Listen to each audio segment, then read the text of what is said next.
We're just about ready for a winner's bracket matchup in the postseason NISC. The climb to Colorado, a couple of teams that won yesterday. The LMU Lions, Loyola Marymount, against the UT Arlington Mavericks. Both of these teams had thrilling wins in which they were down to a final strike yesterday and never led in the game and then ended up winning. And for LMU, 40-19, they will be the visiting team, and their lineup looks like this. Leading off is the catcher, Molly Grumbo. Batting second, playing second, Madison Flores. Andrea Gonzalez will bat third and play third.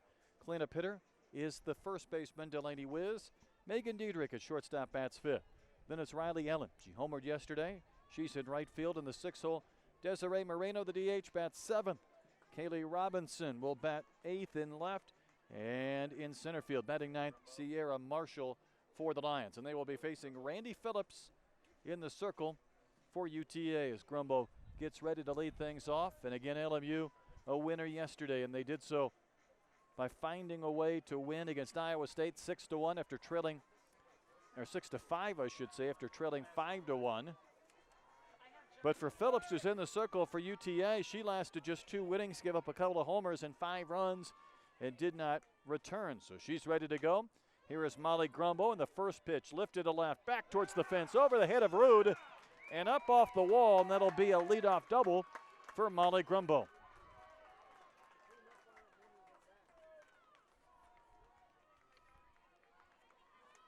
So for an LMU team that had 9 hits and 6 runs, a good beginning. And it brings up Madison Flores, the second baseman. The Lions are 40-19. UTA with their win yesterday, 34-27. As you see this ball off one bounce, played up off the fence by Rude. Flores to bunt. Back towards the circle, picked up by Wiley, the third baseman.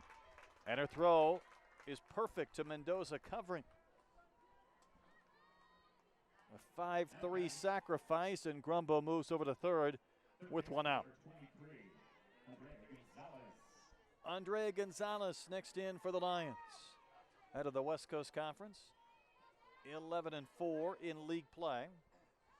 But again, getting to 40 wins yesterday with a victory, and there's a soft roller to third, right to Wiley, freezes the runner, and throws out Gonzalez, and Grumbo unable to score. Now there's 2 quick outs.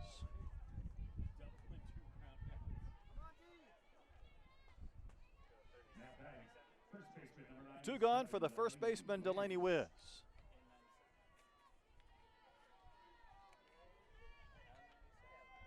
Wiz had a double, scored a run, knocked in another run with a sac fly. Trying to deliver with 2 outs against Randy Phillips. Phillips, 17-14, an earned run average of just about 3.5, 3.49. 203rd innings of work entering play today. Opponents hitting .294 against her. And that pitch down and out, just missing. Plate umpire here in game 2 today is Brian Crochet. Glenda Bates at first. John Bartley umpires at third.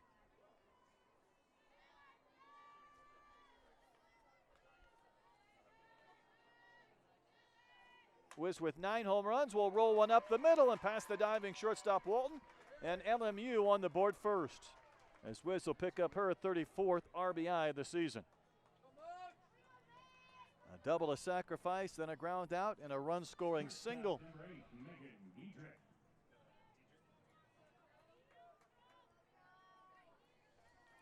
And here's the shortstop, Megan Diedrich. .313 hitter with 22 runs batted in. Pitch dropped a little bit low. The ground ball just out of the reach of the shortstop Walton, producing a run. And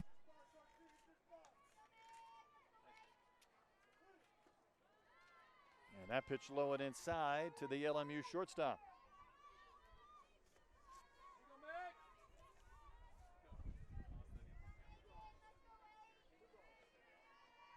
Winds could be a factor here in game 2. The field was watered down after the first game, so not quite as hard as it may be after the winds get a chance to work their magic on it, but winds blowing from maybe right towards left might help a few of these right-handed hitters if they can turn on a pitch and get it up in the breeze.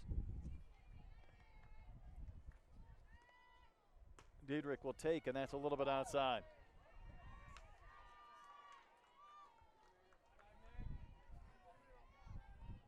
LMU lost the first game on the road to the host team, Nevada, in the Reno Regional, then ran off 4 straight wins and a big come-from-behind effort yesterday to advance to the winner's bracket. And Diedrich takes ball 4. A couple of 2-out base runners for the Lions. Number 3, Riley Allen. Here's Riley Allen. She homered yesterday. In fact, hit one over the mountain-type fence in left field.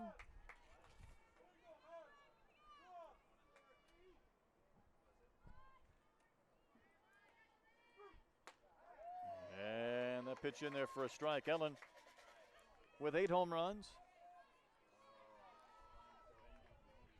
268 hitter on the season.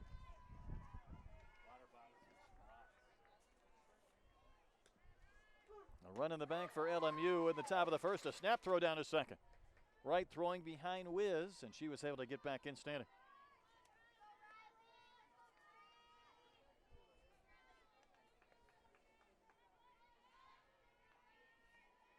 Phillips trying to end this inning. A 2-strike pitch. Chased, swung on and missed. Ellen McKay, and the inning ends. Lions will get a run on a couple of hits, and they leave 2 runners on base. We go to the bottom of the first. LMU 1 and UTA coming into bat.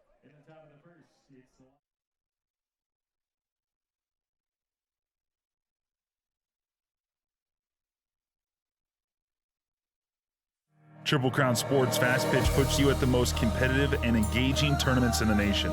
With decades of experience building relationships and trust at every level, Triple Crown is the engine behind the Colorado 4th of July, Zoom into June, and offers elite college events such as the Puerto Vallarta College Challenge and postseason NISC. Triple Crown is where skilled players enjoy the thrill of the sport and builds recruiting connections that pay off down the line.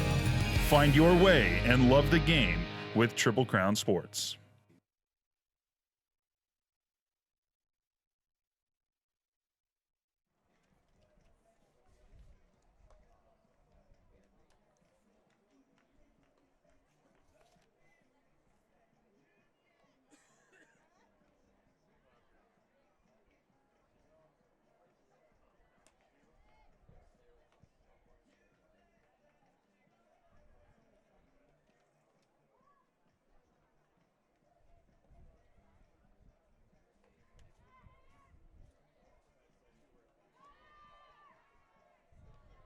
Hannah Bandemere finishing up her warm-up pitches for LMU. Here's the lineup she will face for UT Arlington. 34 and 27. The shortstop Whitney Walton leads off. Then Krista Root in left. Laura Curry in center. Aileen Garcia at first. The cleanup hitter Reagan Wright will catch and bat 5th. Then Brittany Wiley at third base. KJ Murphy the DH. Bree Burkiati in right. And Melody Mendoza at second base bats 9th. There's Whitney Walton. Just under 400 on the year at 397. She had the big hit in the 7th inning yesterday that drove in a couple of runs with 2 outs. Also scored a couple of runs. Had just the 1 hit in 4 at-bats, but it was a big one.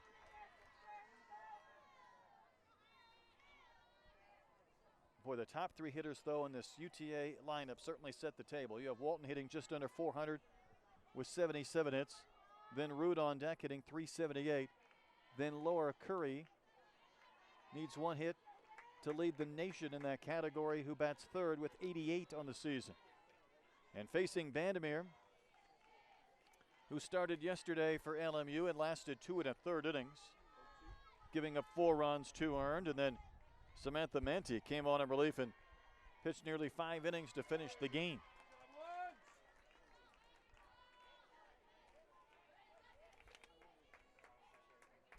Bandemere, a pitcher who might have maybe the best mentality to handle some of these innings. A change-up, drop-ball type pitcher. See if that type of off-speed variety might give some fits to these UTA hitters. All UTA did last night was get 15 base hits. Keep in mind, Liberty also made 4 errors, so there were other balls put in play, but 9 runs on 15 hits against the nation's 3rd best pitching staff from an ERA standpoint. That one was riding in and shanked foul by Walton.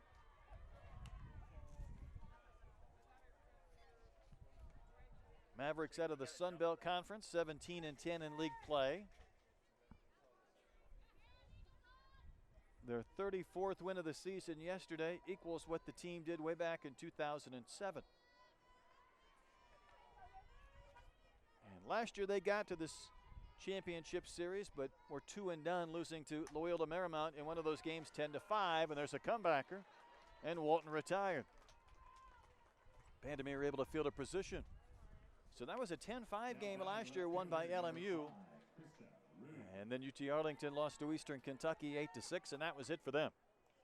The team already eliminated this season is Liberty after Iowa State defeated them 7-2 in our early game. So Iowa State will get the loser of this game, and the winner will be sitting pretty. Here's Krista Rude, the left fielder. .378 average for Krista Rude. And despite all the success offensively for UTA yesterday, Rude was not part of it. And did not play. In there today, batting 2-hole for Coach P.J. Bruin's team.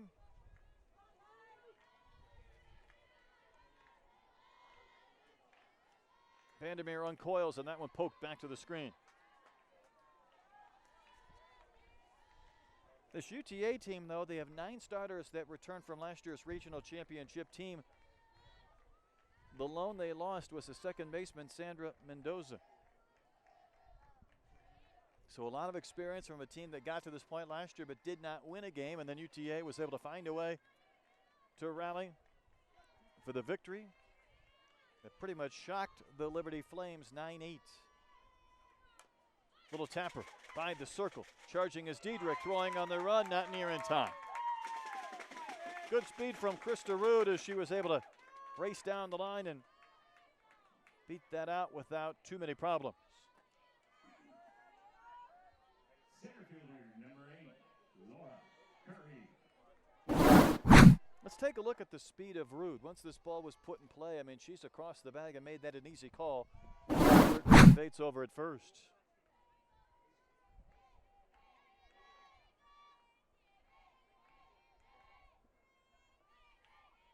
Here's Laura Curry, and she will bunt foul at the plate. 88 hits for Curry.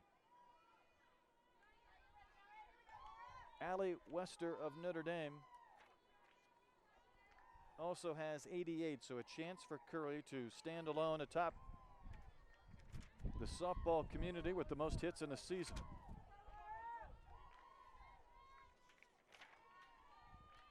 Curry started 0 for 2 yesterday, but had a bunt single, then hit an RBI base hit.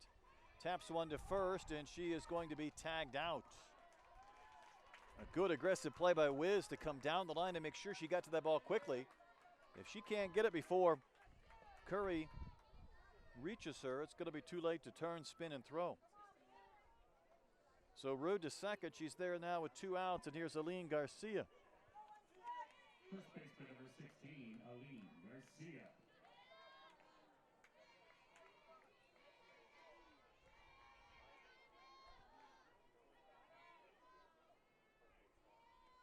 Cleanup hitter for the Mavericks. Takes strike one. Good pitch from Hannah Vandermeer.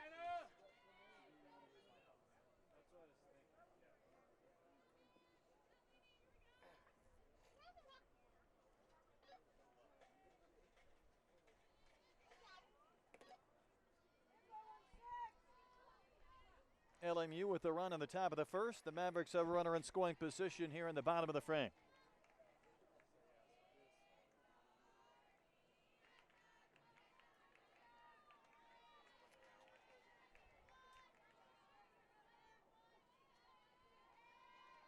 And that one a little bit further off the corner. Garcia would not chase. She's knocking 49 runs this year for the Mavericks. A big number, 5 home runs. A couple of RBIs and a single yesterday in the comeback that saw UTA score all 9 of their runs in the last 3 innings of the game.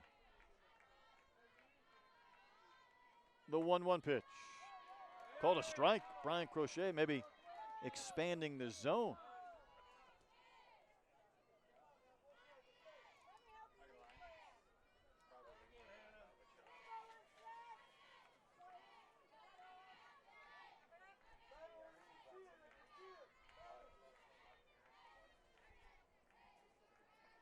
Vandermeer's next one a little bit further off, so she got the benefit of a pitch maybe off that corner for strike two and was going to try and go out there again.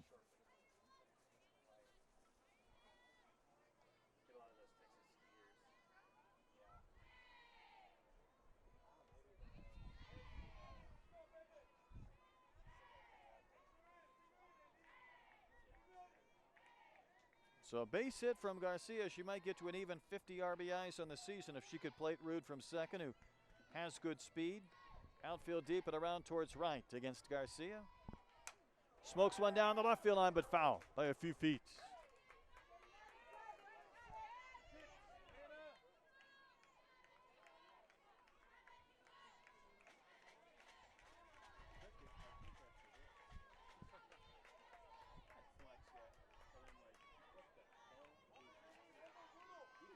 Pretty good battle brewing between Garcia and Vandermeer. Pitch way outside, the count has gone full. UT Arlington, no stranger to scoring runs. Entering this weekend, they had scored the second most runs in program history with what they did yesterday, put them over 300 on the season. Trailing 1-0 though today.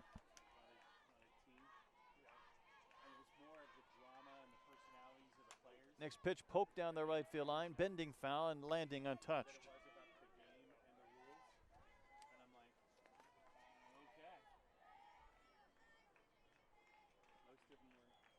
So after the conclusion of this game, we'll have one undefeated team and a pair of 1-1 teams that'll meet in our third and final game today, setting up a matchup tomorrow. 3 balls, 2 strikes to Garcia.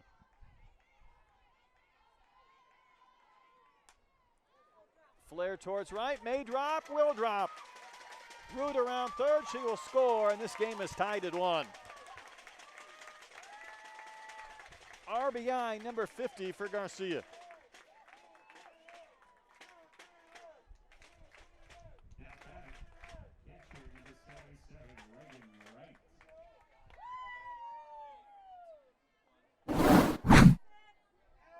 Quite a battle won by Garcia with this bloop dropping in front of Ellen. No chance to get Rude at the plate. Here's Reagan Wright, the catcher. We also saw her in left yesterday. In fact, the first play she was out there, she made a diving catch to save extra bases. Well placed, outside corner, a strike from Vandermeer.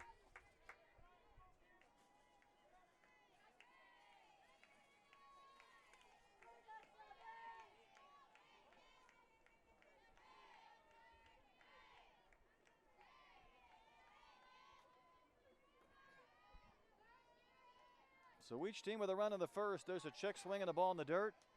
There'll be an appeal. There will. No swing, says Glenda Bates at first.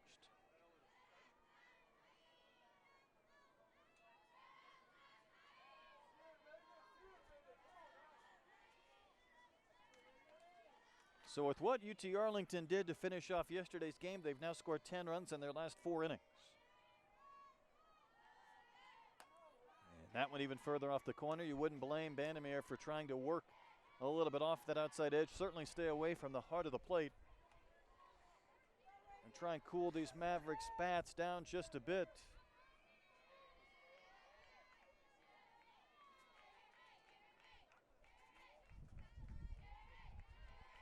Here's the 2-1. Well, again, she started that swing but held the bat back.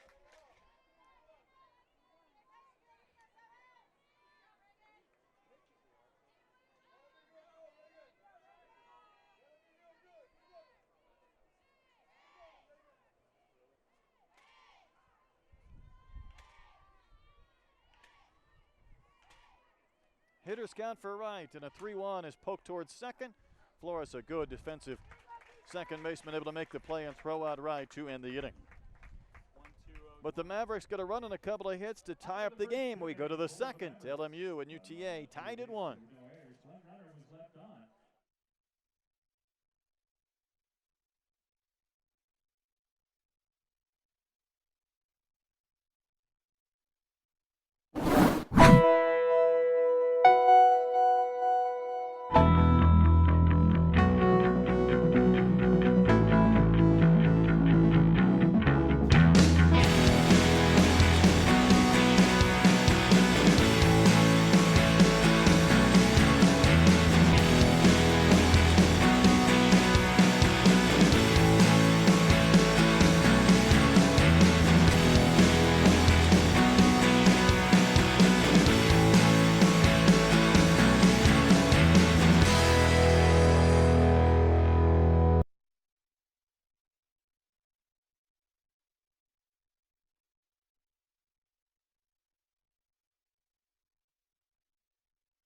Colorado Field, this game heads to the second inning, a winner's bracket matchup between LMU, Loyola Marymount, and UT Arlington.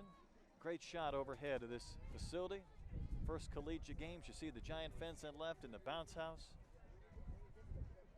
Some of the food trucks out there on the street behind the third base grandstand. And sunshine. A couple of days ago there was snow on the field. Even 2 days back temperatures were in the low 40s, but much different case this weekend. In fact, we had temperatures in the 60s in game one. That started at 10 o'clock Mountain Time. It's up to 70 degrees now for game number 2.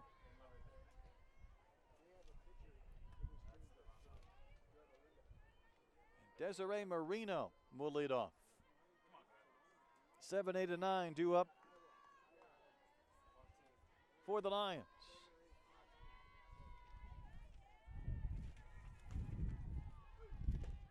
And the first one over, but a little bit low.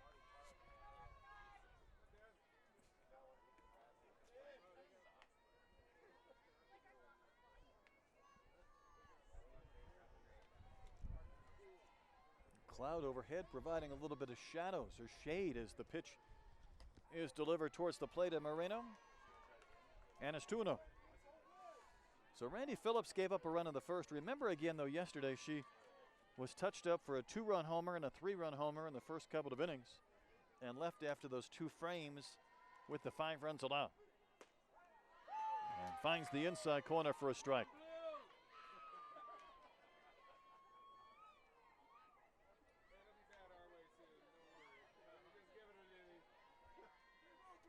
Working with that big brace on her left leg. And the next pitch is tapped foul wide of third.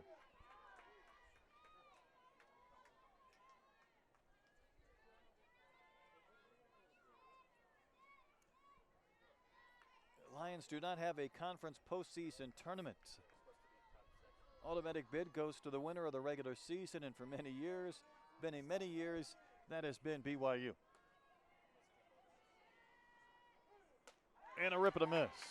Marino got an elevated pitch and swung through it. Back-to-back strikeouts for Randy Phillips. And here's Kaylee Robinson, the left fielder.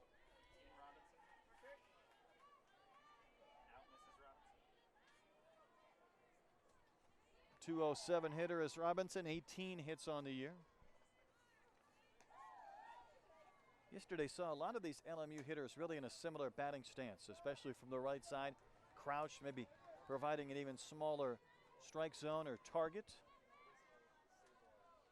And as Robinson climbs back in, you'll see her do the same.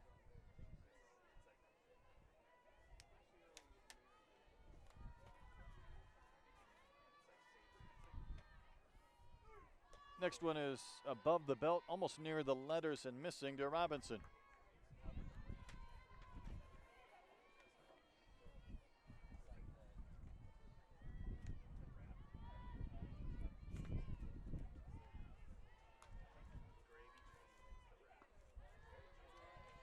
That one finishes a little bit low.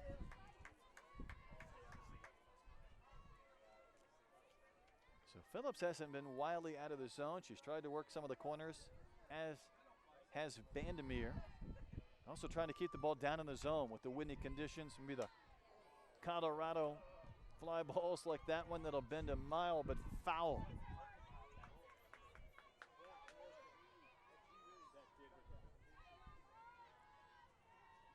You can elevate and celebrate as a hitter here in Colorado, and of course as a pitcher you want to try and locate, maybe even miss a little further off the plate in so doing, although that's a offer. That's a swing and a pitch in the dirt and a strikeout. Robinson down on K's, and that's the 3rd straight strikeout for Randy Phillips.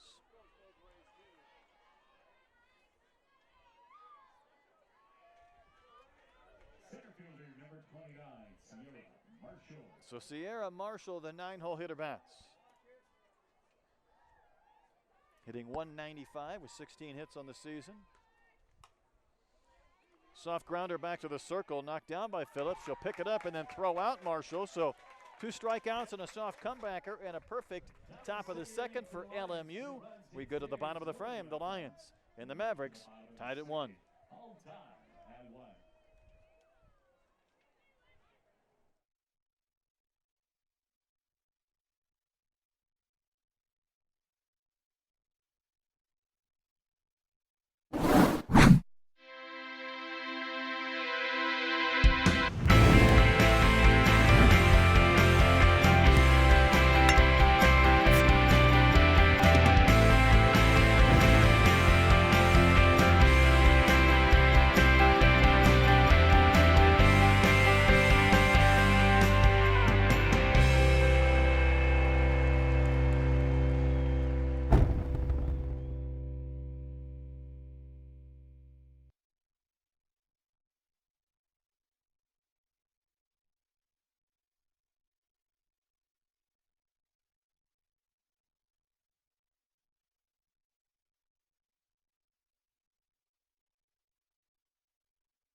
We go to the bottom of the second here in this winners matchup.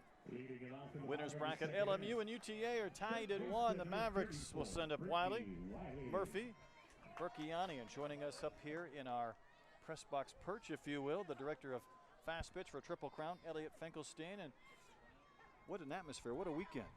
Unbelievable. Unbelievable. It's hard to put into words what our founder and our company created out here. It's hard to describe. Wasn't that long ago, maybe the fence was up in left field, maybe the outline of a diamond was constructed. So how much work has gone into making this facility possible to be able to host this event here? Again, hard to count the hours, the amount of labor that, Dave and our facility guy, Bo, put in here. Started last fall, putting up stuff in the snow. Just got to give them all the credit in the world. It was, a project of passion for sure. Yeah, we talked to Dave yesterday, and I think the concept was great. He had been around the Grand Junction hosting of the junior college baseball tournament for so many years, and there's something special about creating a destination that year in and year out is known as the host. And this is year one, but you could see where this could really build for future years. Yeah, I think the vision is that, by putting on, this kind of a show and this atmosphere, that the rest of the country will get to see it and, want to participate, be here, be part of it. Elliot, I've talked to all 4 coaches this weekend, and I asked them the question, what do you think about coming here to Colorado?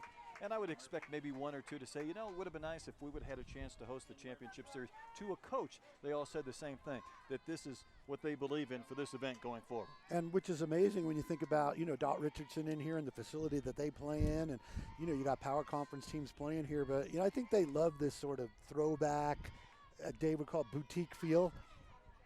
I watch some of the Iowa State players maybe grabbing a sandwich after their game, waiting for the next one. It's almost a throwback to your youth days, right? When you're playing early in the day and then you're playing late, you hang around, you watch the other games.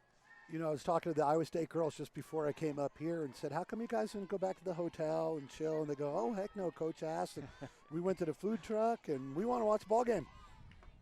You haven't spent much time in Ames, Iowa in late May either. They enjoy being outside. I can say that because I grew up there, and I was back there last weekend. But for them, this feels like California for 70 degrees and some sunshine.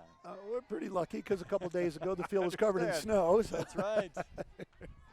Mother Nature did cooperate. Even a couple of days ago, and back on Thursday, it was 43 degrees. So to see the temperatures in the 70s and the good weather has been a lot of fun as that comebackers retire. Chamber of Commerce kind of days out here. I mean, you got that sky that you can't get that color in most parts of the country, and we've had so much water. It's as green as I've ever seen it.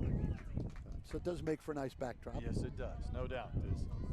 Berkiani steps in, 2 outs, and the base is empty in the second. I want to talk about Triple Crown and their fast pitch because you guys have so many tournaments around the country. We've seen the sparkler and fireworks on TV with more than 1,000 teams, but tell us what's on tap over the next couple of months for Triple Crown in the softball field. Well, it's game on for us right now. It starts about the beginning of May as we start to get ready to execute, countless number of major events across the country. The crew here But nobody like them, man. Nobody works harder than the Triple Crown Fast Pitch group. And we're seeing the fruits of that right here. That one out to the fence in right center. Burkiani will cruise into second base with the 2-out double. As Ellen played it back in. I don't think there's a kid playing out here that didn't come to Colorado for the 4th of July at some point in your career. I can't find one that told me they hadn't been here. I'm glad you brought that up because, you know, we were talking a little bit with Dave about that as well, because I don't know if you feel like a proud parent, but you were watching these kids play 3, 4, 5, 6, 7 years ago, and to see them take that experience, obviously good softball players, go to the next level, and then come back and play here again, you almost come full circle with some of these kids. You know, the scary part is, as old as I am, some of them that played here are now coaches. It's all right. It is a small softball community. You talk about the number of players who play, but the community itself. There's so many friends and so many people that played against or with each other throughout the years. And, you know, we see that. I was in Nacogdoches last weekend for the regional, working that event. And, you know, PJ with UTA, somebody I'd known from the recruiting trail for a long time, so it was fun to get down there. You know, so we're pretty neutral, but you kind of get a bond with your regional team. And so, you know, you're quietly hoping that they do well. Mendoza batting with 2 outs here in the bottom of the second, and the pitch is called a strike. Elliot Finkelstein joining us, and I want to talk more, time permitting, this inning or the top of the next inning about some of these events. And again, the Sparkler Fireworks, the one over the 4th of July. How many teams last year did you guys have? You give or take 900. It's, you know, hard to track them all down. Or to find facilities. I mean, you guys really have to stretch the parameters because you need every available softball park you can to put these games on. I think last year we used 165 diamonds, you know, to play the event through 30 facilities and a 100-mile circle around Denver Airport. You guys obviously have done this for a number of years. You're in this event management business, but are there ever any challenges that crop up as you continue to add teams? Because it's one I'm sure you embrace, but it's one that requires more work each and every year as you guys get bigger and bigger. Well, you know, growth when you're a business, which we are, you know, is always one of the first things on the agenda. Controlled growth is key. Okay, I like that. 2 balls and 2 strikes to Mendoza. And what I like about that event, though, you've created such an event, especially during the All-Star game. You have the cluster of fields. So you've had professional games going on during the youth games and All-Star game. You've had the food trucks and really a little bit for everybody when they come out.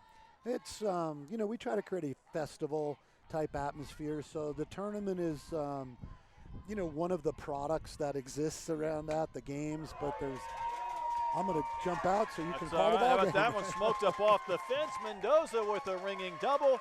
Burkiani will score a pair of 2-out doubles. And the Mavericks, boy, they just keep on scoring. They're up to 305 runs this season, and they're in front. Well, I watched him hit the cover off the ball last weekend as well. It's an amazing offensive team. They're well coached. And even yesterday, Liberty was in a stretch of 27 1/3 consecutive scoreless innings, 4 straight scoreless innings, and UTA turns it around and puts up 9 runs in the next 3. Well, you know, you were out here calling them yesterday. I was out here watching them, and it was crazy yesterday out here. The ball games are just nuts. And that pop-up will be caught by Flores. We'll keep Elliott for the next half inning. The inning ends, but UTA another run. It's 2-1 Mavericks through 2 in our winners bracket matchup here in Fort Collins. It's now the Mavericks to the Lions.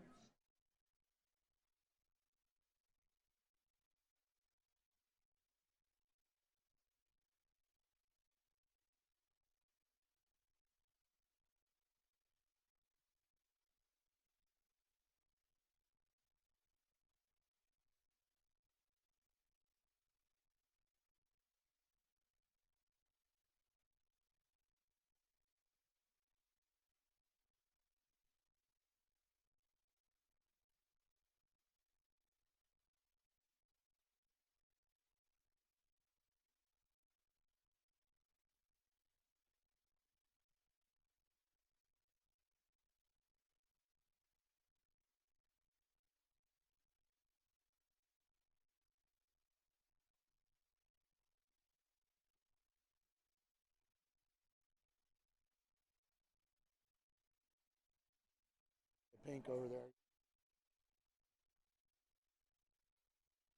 winners bracket, but when you pull Peel out aside from him, so what do you think? What a great experience. You know, the kids are having a blast, and the parents travel well. What a great place to come. Because it's going to be 100 degrees in Alabama today while they're trying to play. They're ready to go to the third inning. UTA in front of LMU, 2-1. Elliot Finkelstein joining us here in our press box area as Molly Grumbo leads off. In fact, she doubled to begin the game and would score on a base hit from Delaney Wiz. So LMU winners of 40 games, batting here in the third inning. It's also good to see teams like LMU in this event for multiple times. See them come back and play again. Yeah, they won it last year. I think UTA, this is the third year they've been in the event. So, you know, we're building some loyalty and some places that should help carry the event forward. I want to talk a little bit more about just what you guys do at Triple Crown from a fast pitch standpoint, and we've touched on the sparkler and fireworks. There's one element that caught my attention, and maybe this is the parent in me. I love the fact when I drove up last year, you guys put together a clinic for the uncommitteds. Yes, and that's a product that we produce at most of our major events so that the kids that haven't found a home yet or haven't maybe been in a situation where they get seen, we try to provide an opportunity for them to get seen and, you know, one more shot. No, I think it's fantastic because, you know, as a parent of a youth baseball player and a youth softball player, and that one poked in a right, a base hit by Grumbo. She's 2 for 2. You spend a lot of time traveling and a lot of time playing, and you know at your bigger events that the coaches are going to be there. Sometimes you wonder, are they going to be at my game? But to have an opportunity then to be part of an uncommitted clinic and know that there's people out there that are looking for players, I think that is I think that's outstanding what you guys do in that regard. You know, they're really popular. You know, there's some misconceptions about, you know, when you show up at these big events, what's actually going to happen. And part of our, you know, biggest challenges are educating mom and dad about the reality of the process. We don't like to be educated. There's a fly ball from Flores, and it'll be caught by Rude and left for the first out, but I know exactly what you're talking about. You know, that way that, you know, they understand, you know, that what's really happening out here and how they can, you know, give their kids the best opportunity, you know, at the best times. And obviously the best of the best, they have been recruited and have a chance to be seen by a number of college coaches as Andrea Gonzalez steps in. It was 2 years ago that I started to do some of your softball events and the sparkler fireworks. We watched a young pitcher, and she was tall, she was strong, she was good. We saw her again later on in Austin at the national championships. Pitcher by the name of Montana Fouts. Yeah, saw her yesterday. Indeed, we did. So and the day before. The day before. But you know, the players that we see, especially at the high levels, whether it's in the All-Star game that comes at the sparkler fireworks and others, these players are going to be playing on stages like this, not just in a few years, but immediately.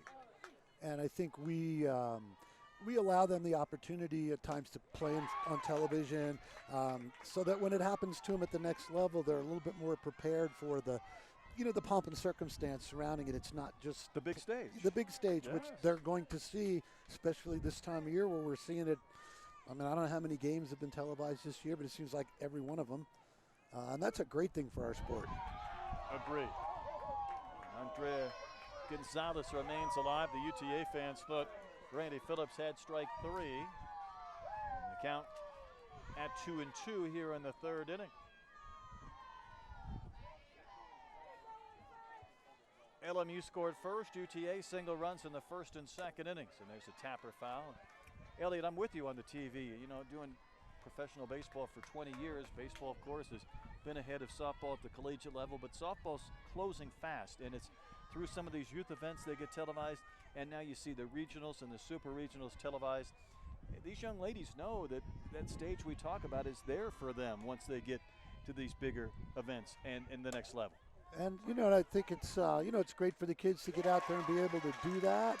And at the same time, it's nice that we're able to provide them a, you know, a ramp up, you know, to that end. How about that double play there by Walton? Took the ball near second and threw to first to retire Gonzalez to end the inning. And Before we wrap up, what are a few other events going on for Triple Crown that maybe if somebody's watching or paying attention in different areas of the country that they should get online and explore? Yep, so coming up next week around the Women's College World Series in Oklahoma City, we've got about 180 teams headed down there to play ball during the day or watch games at the World Series at night or vice versa. So we schedule them up that way.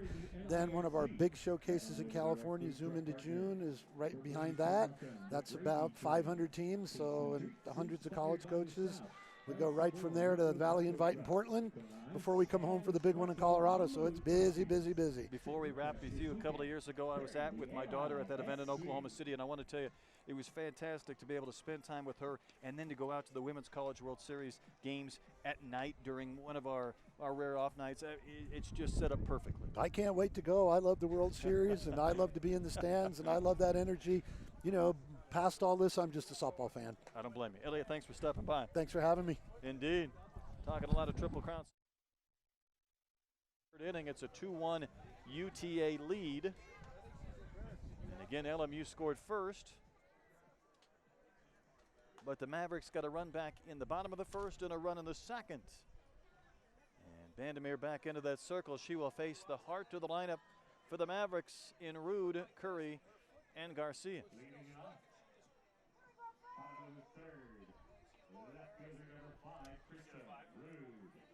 And Krista Rude will lead off.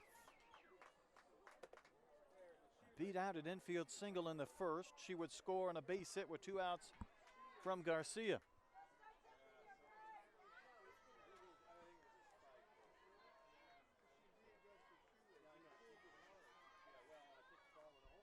We talked about all the runs that UTA has scored this year, and if something that has become a regular occurrence for them as far as finding ways late in games to win, maybe building confidence with their situational hitting.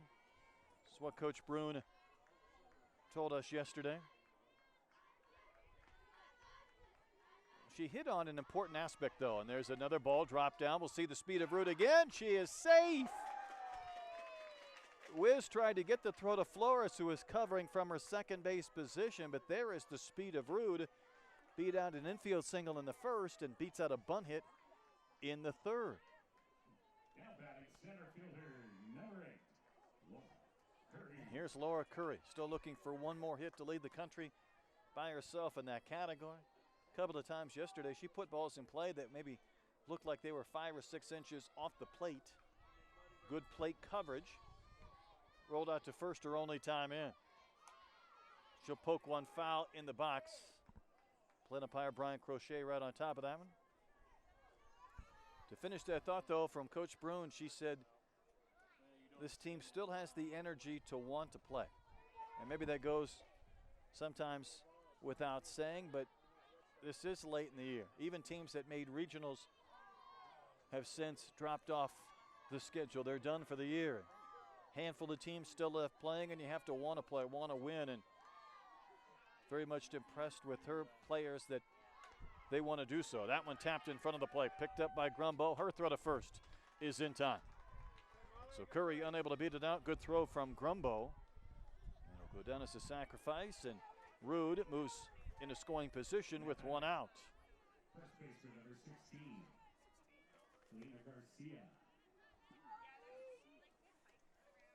Elaine Garcia picked up her 50th RBI of the season with a 2-out single to center in the first.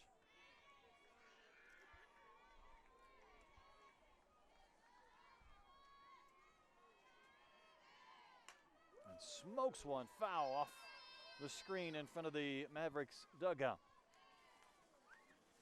UTA is the home team in this winner's bracket matchup, batting in the bottom of the third, leading 2-1.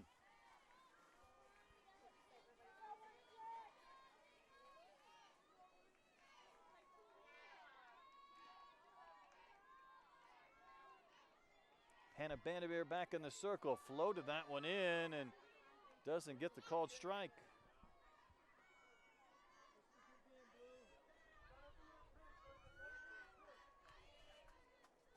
Winner of this game is in a pretty good spot going forward. The loser has to turn around and play an elimination game about 30 minutes after the conclusion. The winner can rest up for tomorrow. And a well-placed strike from Vandermeer.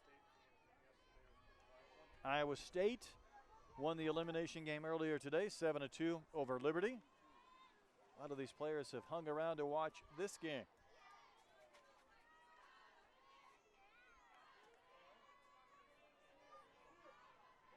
And a 1-2 pitch to Garcia. That one's further off the plate. She would not chase.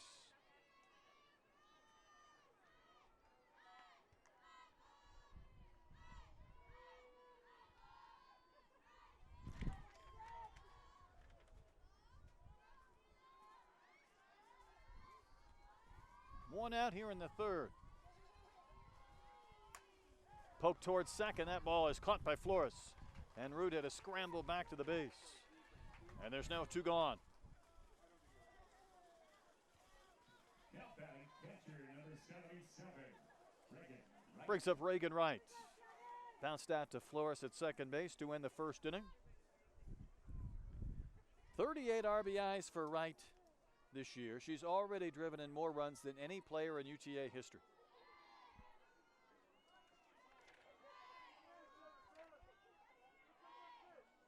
Three hits yesterday, but did not get an RBI. She has 118 career runs batted in.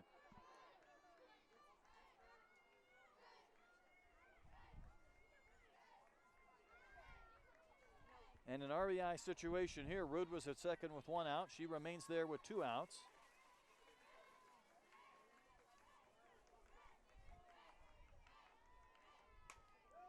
And that one taken on a short hop by Flores. Good play. Throws out right. Maybe saves the run and ends the inning. A hit and a runner left. We've completed 3 innings at a fast-paced, lower-scoring game in our championship bracket. UTA leading LMU 2-1.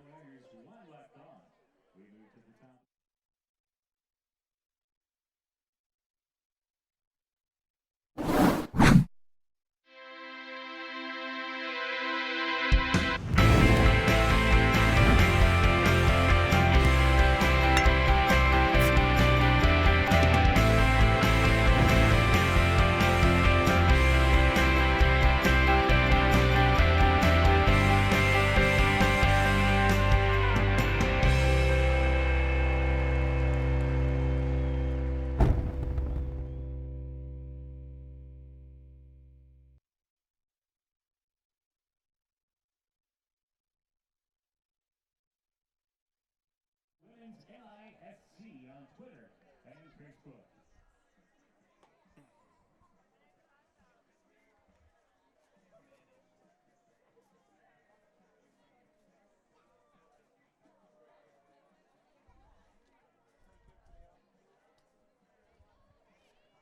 Back at TC Colorado Field in Fort Collins.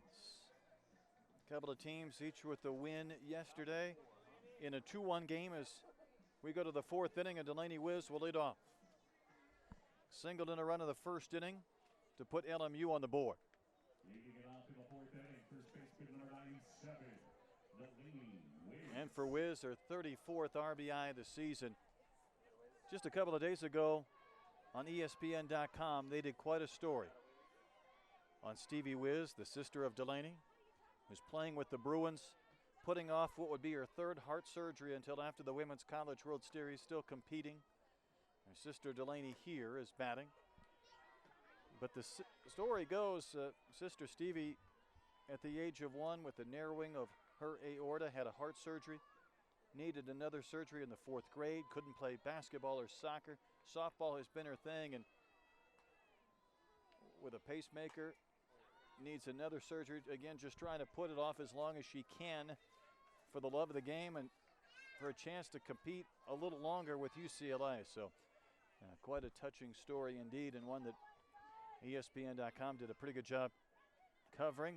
Meanwhile, Delaney has had a big season here for LMU. In fact, she was the MVP of the regional in Reno with 3 home runs and 8 runs scored, 5 runs knocked in.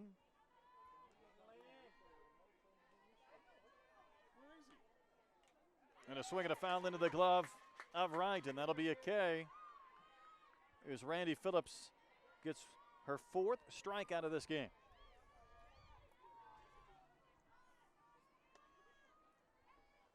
Here's the shortstop, Megan Diedrich, who walked in her lone plate appearance. I beg your pardon. Wiz still in there, and the count now 2-2.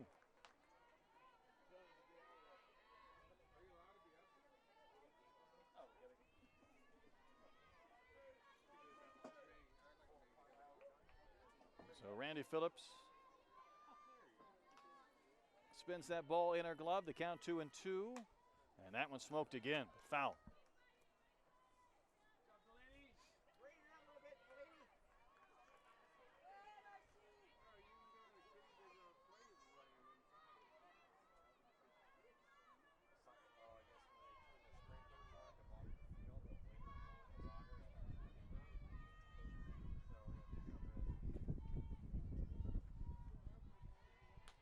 Wiz has spoiled a few of these pitches with some long foul balls, and that one she lays off a high one. So the count has gone full to the leadoff hitter here in the top of the fourth inning for Loyola Marymount.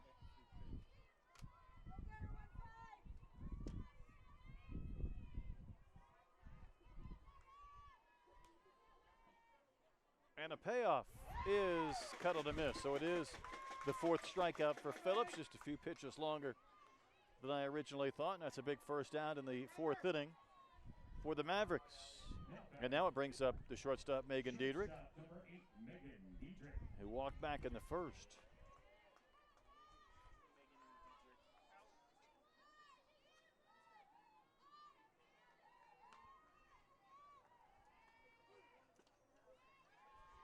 And drops down and into misses.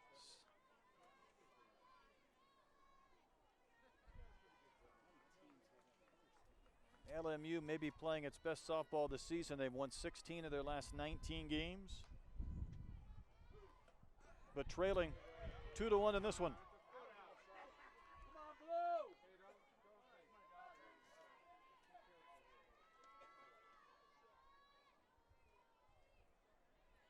Phillips, who lasted 2 innings, giving up 5 runs yesterday, working into her fourth and working with the lead. And that'll be back and out of play over near the bullpen area.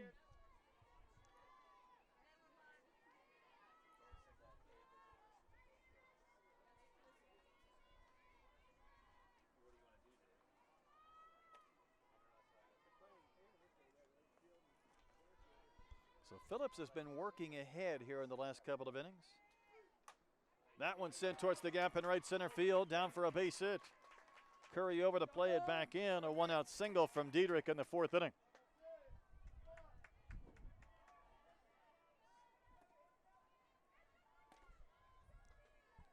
Last inning, UTA turned a double play to end the third, and now there's a runner on with one out in the fourth inning for Riley Ellen, who ended the first with a strikeout, homered yesterday for number 8 on the season.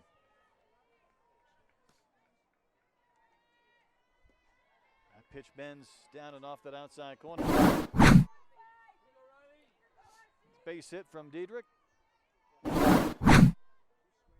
That is the fourth hit for LMU and 5 hits for UTA so far. And again, we're in the fourth inning. Big swing.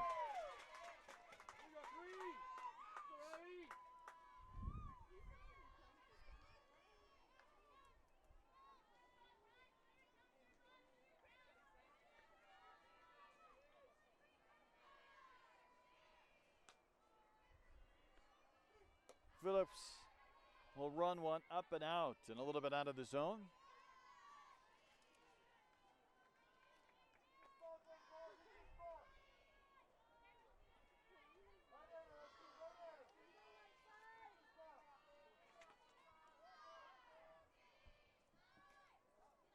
Pitches off the glove of right, trickling up that first base line, but Diedrich did not try to advance.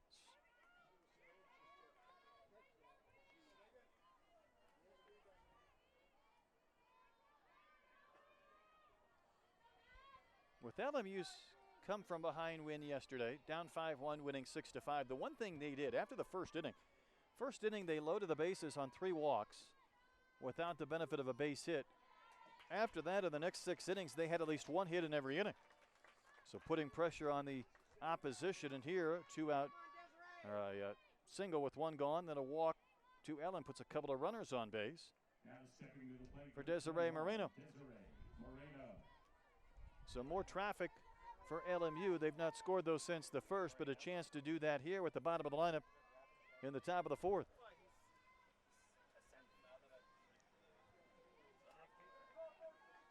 Marino struck out back in the second, one of 4 strikeout victims of Randy Phillips.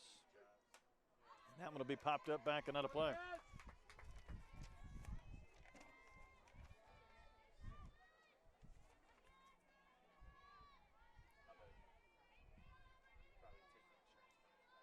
Phillips, a sophomore pitcher from Jefferson, Texas, again jumps ahead in the count, 0-1 to Marino. And she swings at a high one and fouls it right back to the screen, quickly 0-2.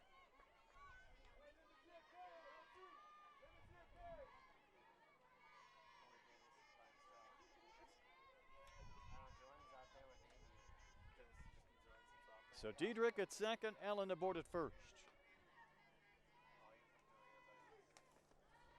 Good stop by Wright, kept it in front of her. But Marino would not chase.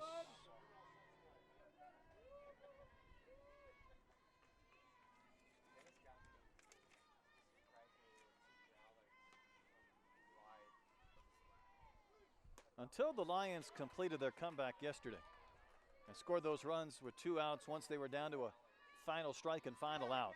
Remember, the big number we were going to be talking about was left on base. They left 12 on base in 7 innings. There could have been some woulda, coulda, shoulda had they fallen by a run to Iowa State instead of winning by a run 6-5. Marino will tap one softly to third. There is Wiley, who throws him plenty of time to record the second out as Diedrich goes to third and Ellen moves up to second. Left fielder number 4, Kaylee Robinson. 2 gone for Kaylee Robinson, who went down on strikes back in the second.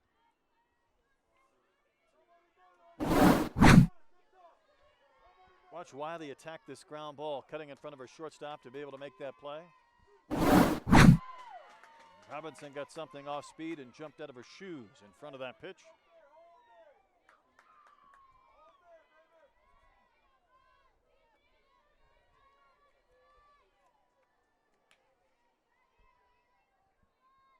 Ace hit could give the Lions the lead for the second time in this game.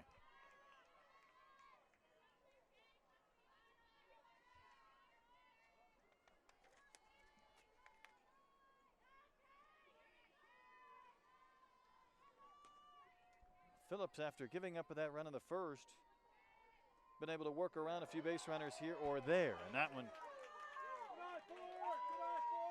did miss by much. 2-1.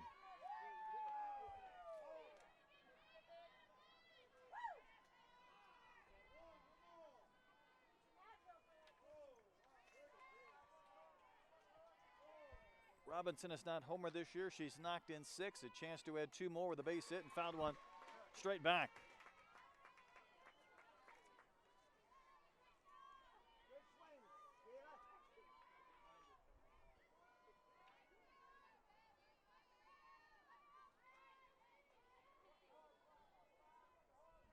A strikeout, a hit, a walk, and a ground out here in the LMU 4th inning. And strike 3 called. Ends the frame. Robinson down looking. 2 more runners left on for the Lions, both in scoring position. We go to the bottom of the frame. It's UT Arlington 2 and Loyola Marymount 1.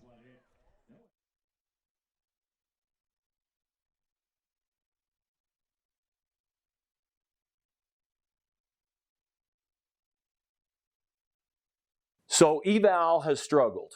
We've built a new product, and that product's called TC Eval. We've hired coaches, college coaches, to be able to determine one answer for the parents. Right now, I forecast that your child, your young lady, your young man is at this level. You may not like the answer, but it is a neutral, qualified answer of where your daughter belongs. We would love to have your son or daughter in the Triple Crown evaluation process. Thank you.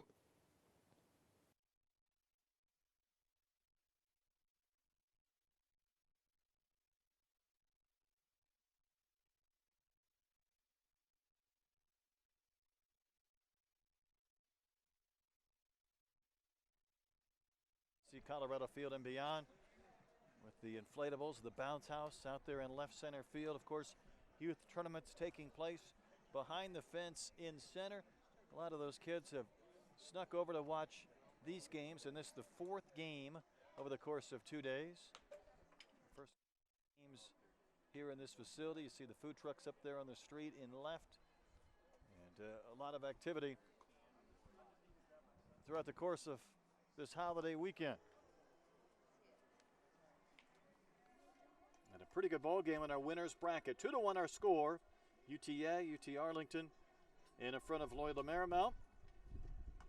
Hannah Bandemir will go back into the circle, and she will be facing Wiley, Murphy, and Burkiani for UTA. Talked a little bit about Coach Brune and UT Arlington.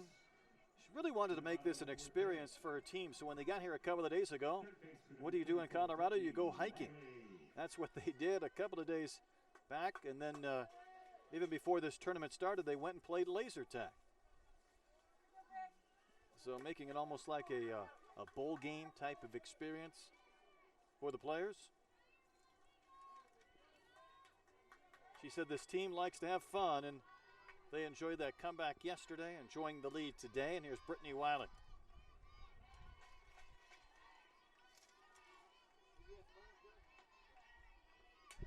First pitch swinging, and a one-hopper right to the shortstop, Diedrich, who throws out Wiley. And one out to begin the bottom of the fourth inning.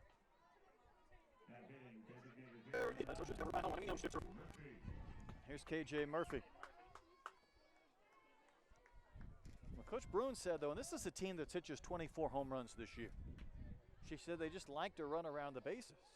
Certainly she'd like more home runs, like a little more pop, but when you can string together base hits, put pressure on pitching staffs and defenses, especially with speed and enthusiasm, it's a different brand of game. And 15 hits yesterday, and that doesn't count 4 more errors by Liberty with other balls put in play that weren't fielded correctly. Today they've had 5 hits, but good enough for a 2-1 lead in a lower scoring game.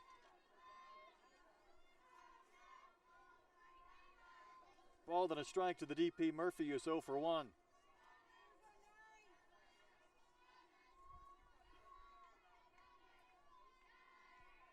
Hannah Bandemir has been in there throughout. In fact, both starters have. And for Bandemir and Phillips, both started yesterday, so they're in their second game. For Bandemir, really par for the course. In that regional in Reno, she started 4 straight games at one point. That's a bunt and a good one. Gonzalez will charge and throw on the run, and in time to get that out. What a play. Andrea Gonzalez throwing on the run to the first baseman to cut down Murphy after a pretty good bunt was dropped down.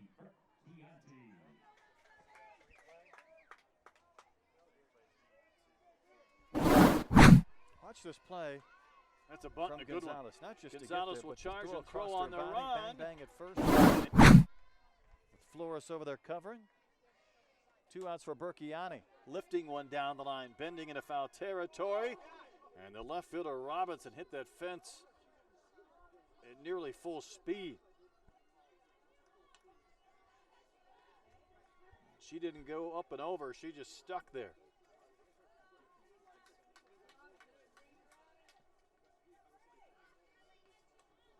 Great effort by Kaylee Robinson, even though she could probably sense that side fence was approaching. Trying to help out her pitcher Bandemir, who sit down 5 in a row, and trying to get Burkiani. Now she doubled with 2 outs in the second inning. Was scoring a double from Mendoza, and that's the difference in this game. Where'd that miss? Good pitch. Called a ball.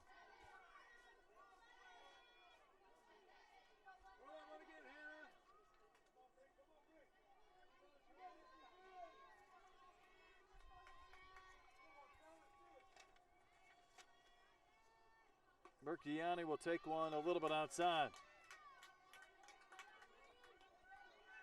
Senior from San Diego, playing against this California team in LMU. And catcher Grumbo's going to go out to the circle to talk to Bandemir, who is going for a stroll over near second base. This catcher is pretty observant at times, noticing something from a body language standpoint, maybe as much as a stuff standpoint. Even though Bandemir started to really find a groove, retiring 5 straight. Over the plate, but maybe down in the zone and missing again.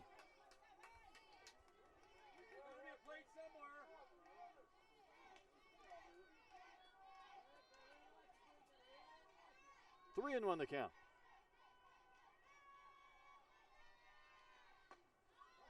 And that's ball 4. So a 2-out walk to Berchiani. None of those pitches from Bandemir were that far either down or out, but a 2-out walk, which will bring up Mendoza. Now, she had the 2-out double that chased home Berchiani in the second inning. Made this game 2-1 UTA, and it has not changed. Our score has not since.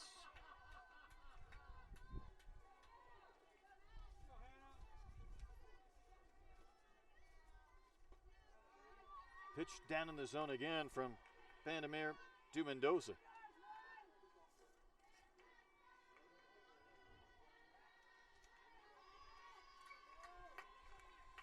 Mendoza's RBI back in the second or 23rd of the season. Eagle pass Texas native will look at a strike this time from the LMU starter Bandemir.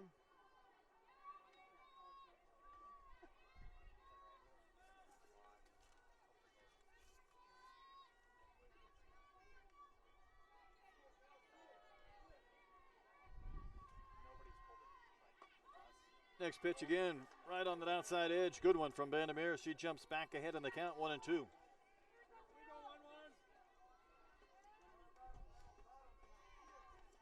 UTA all-time is 1-3 in games against LMU. Of course, one of those losses last year in this championship series by a score of 10-5. Lower scoring game so far through nearly 4 innings.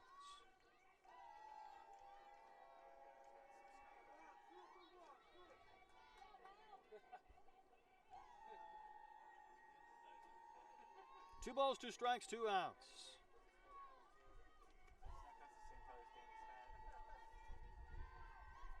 Bandemir, the lanky pitcher, uncoils, soft ground ball under her glove towards Flores.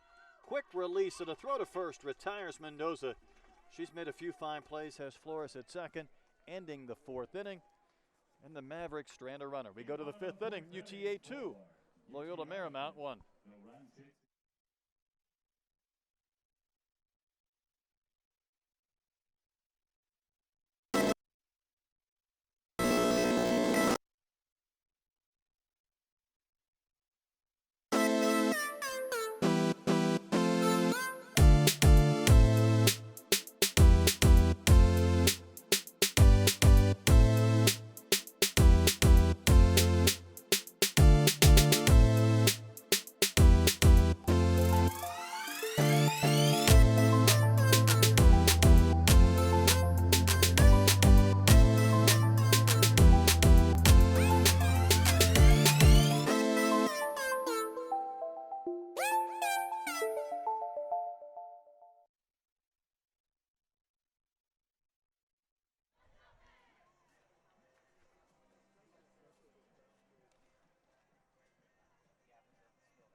Grounds crew out there tidying up the diamond here at TC Colorado Field in Fort Collins. A winner's bracket matchup. It's been a good one. UTA, the Mavericks, 2.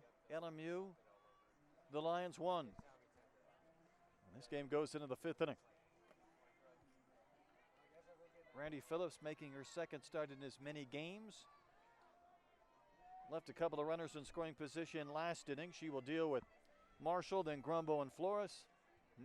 Leading it off in the 5th inning, center fielder, number 20. 29, Sierra Marshall. Sierra Marshall's 0 for 1.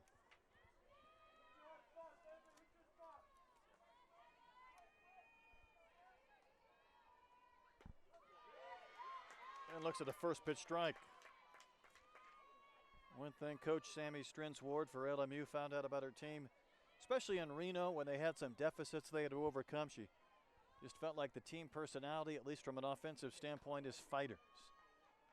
Able to battle back at times, and even though it's only a 1-run deficit, may have to do so again because getting late in this game. She did say, though, with some of their higher scoring games in Reno, they figured out you have to score a lot to win sometimes. You have to be relentless. 2-1 game, though, here in the 5th.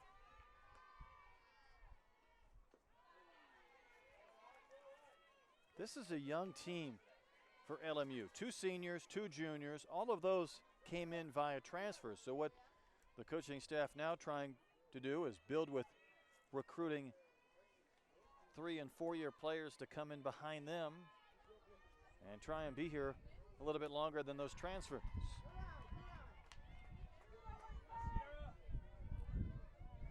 And Marshall battling to try and get on in the 5th.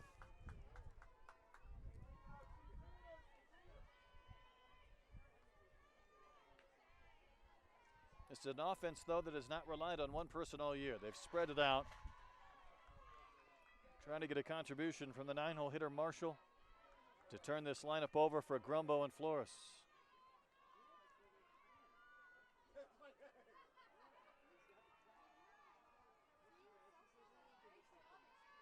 Two balls, 2 strikes.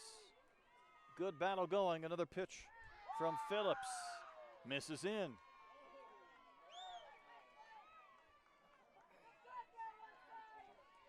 And the count has gone full.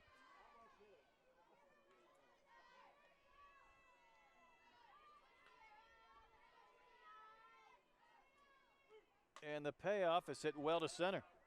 This one continuing near the fence. Curry jumps up. She had some room to spare, but I don't think she realized it and made the catch of the fly ball from Marshall for the first out. Top of the order for Loyola Marymount. Now batting, catcher number 12. Coach P.J. Bruin on her way out to talk to our plate umpire Brian Crochet, and she's going to make a change in the circle.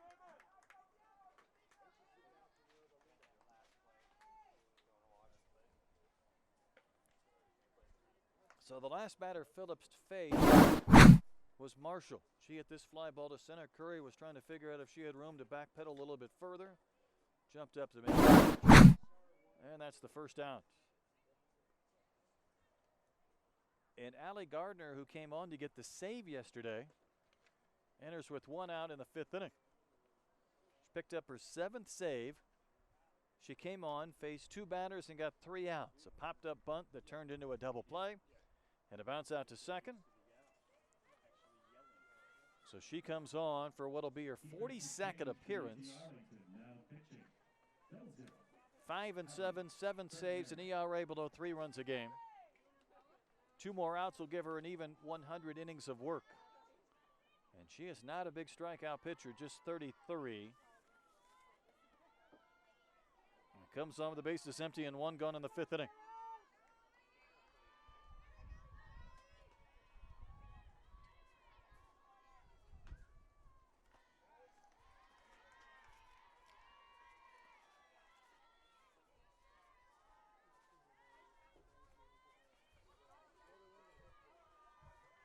Gardner has been this closer all year, so it's a role she's used to entering late in games, although she may have an extended save chance today. Maybe an overlooked contribution yesterday from the pitching staff of UTA was Henriksen, the freshman who went 4 innings, and even though she gave up 3 runs, earned the win. She improved to 7-1. Came a little bit too far inside.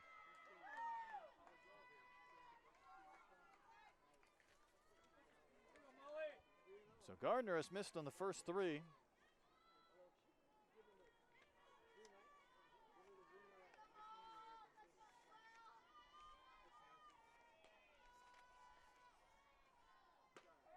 And that is right down the middle for strike one.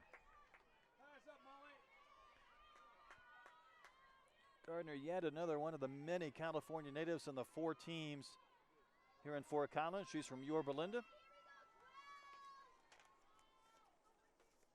And that pitch just miss. And that is a walk to Molly Grumbo, the leadoff hitter who had singled and doubled. Now she has been on base all 3 times. And it brings up Madison Flores. And she flied to left back in the 3rd inning.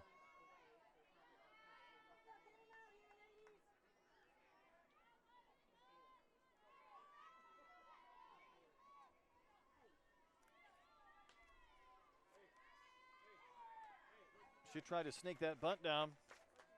Unable to do so as Wiley came charging in.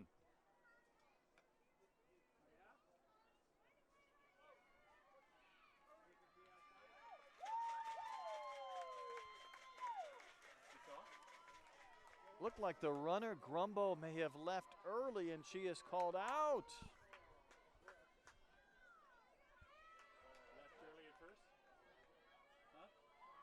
So instead of a runner on with 1 gone, there's now 2 outs in the inning. Running first, left early, 2 outs.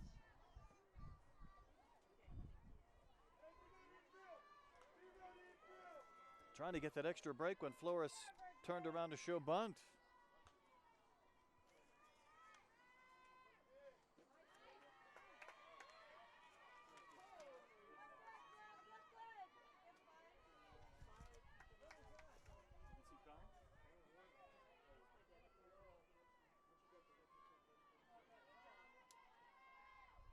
So UTA trying to maintain this 1-run lead.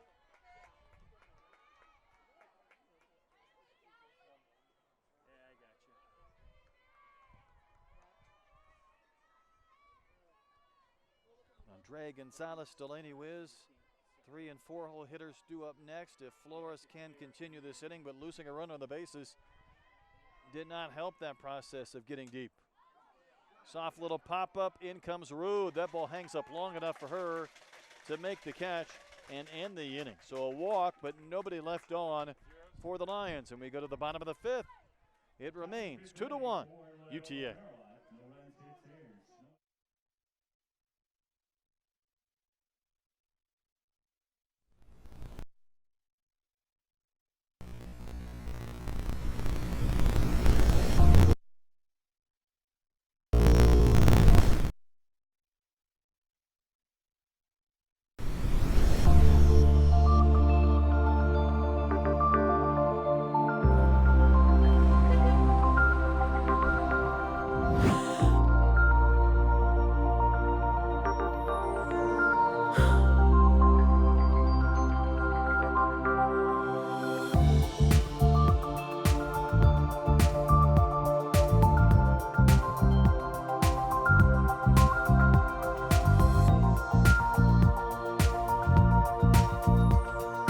It's a great venue, great event. Triple Crown does a great job. The kids love the region, and we get to see a lot of schools in a short amount of time, do some camps and some visits, able to get the coaches out to see us play while we're here. It's a great opportunity for the kids. We've got more and more kids trying to get into college. I'm just happy that we're able to provide a venue, especially up here in the Northwest.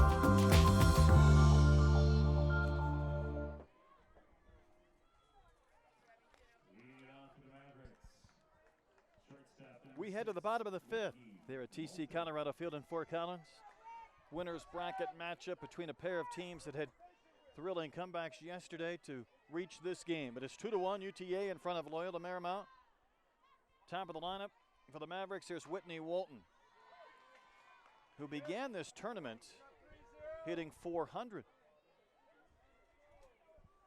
She's 1 for 6 so far. That hit was a big one, a 2-run single in the 7th inning yesterday to lift the team to a win over Liberty. And looking for her first hit today. And the count of ball, then a strike.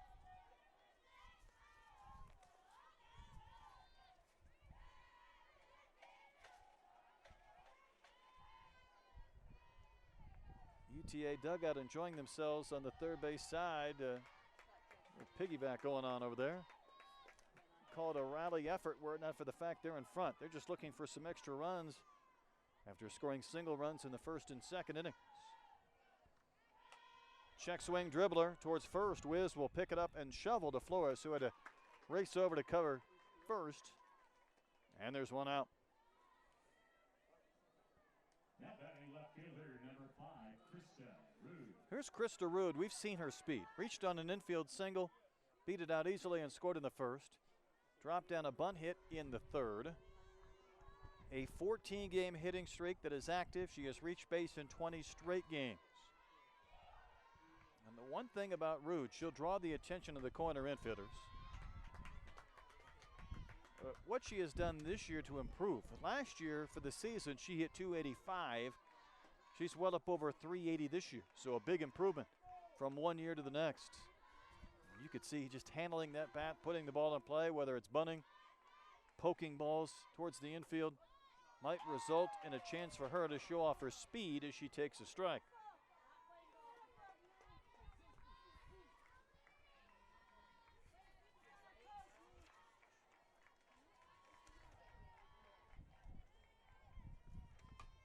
Rude will poke one, but foul wide of third. Talk so much about California natives on this UTA roster, for that matter, any of these 4 teams, but Rude right from Arlington. In the backyard of UTA, Martin High School.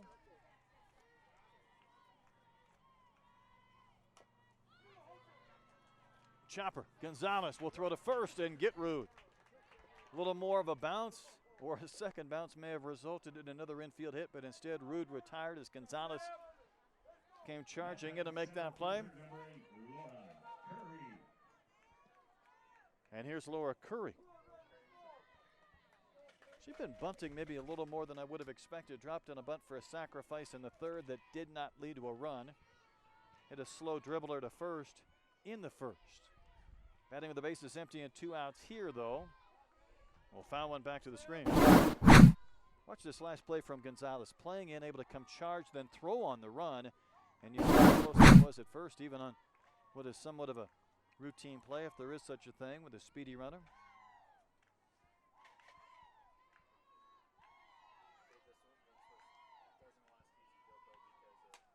Poked inside the bag at third, and a base hit for Curry. And she has more hits than any player in the country this season. Just past Allie Wester of Notre Dame. That is number 89 on the season for Curry. First baseman, number 16, Aline Garcia.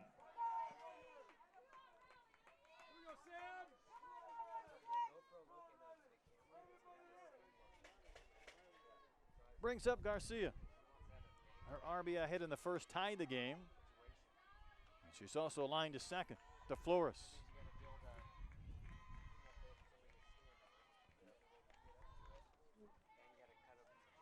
We have not seen a lot of balls rocketed to the gap or towards the fence as the pitchers have dominated a bit in this matchup.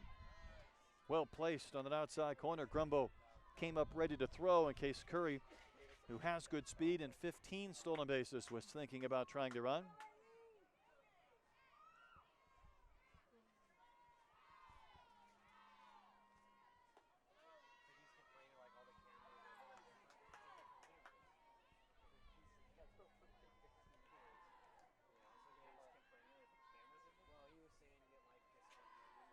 Samantha Mantee working to Garcia. That one's sent to the gap in left center field. That ball is down, and it's going to go to the fence. Curry will turn third and score easily. And Garcia, her second RBI of the game, makes it 3-1.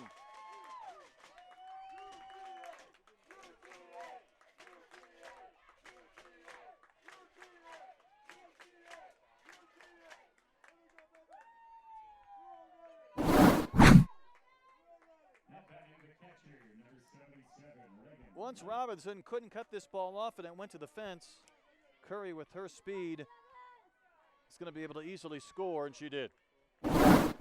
Here's Reagan Wright.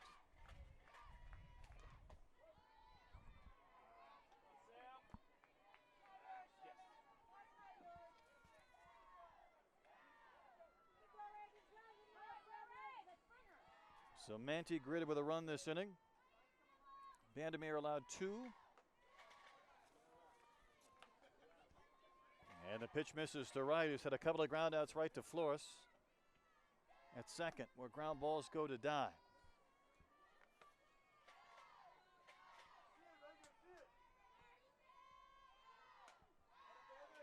That one's going to be fouled back and into the parking lot and out of play.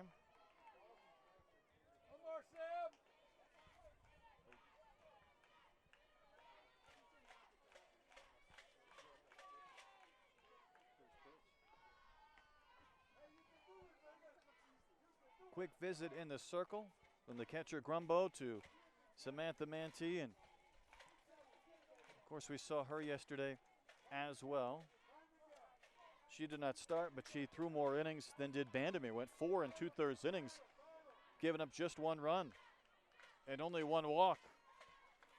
LMU didn't really want to see this deficit grow any further, but it has to 3-1.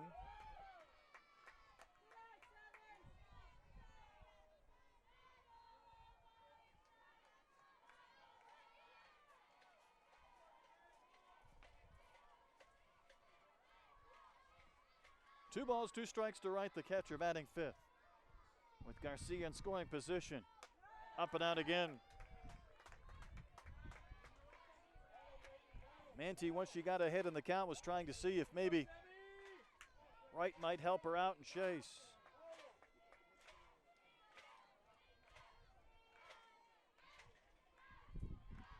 A run is scored with 2 outs this inning. In fact, every run that UTA has scored today, all 3 have come with 2 outs. You go back to what they did yesterday. 8 of their 9 runs came with 2 outs. So 11 of their 12 runs have scored with 2 gone, which has resulted in some big-time clutch hits. A chopper towards second. Flores is there, and the inning ends. But UTA adds another run and a couple of base hits with 2 outs. We go to the 6th inning. Mavericks 3, Lions 1.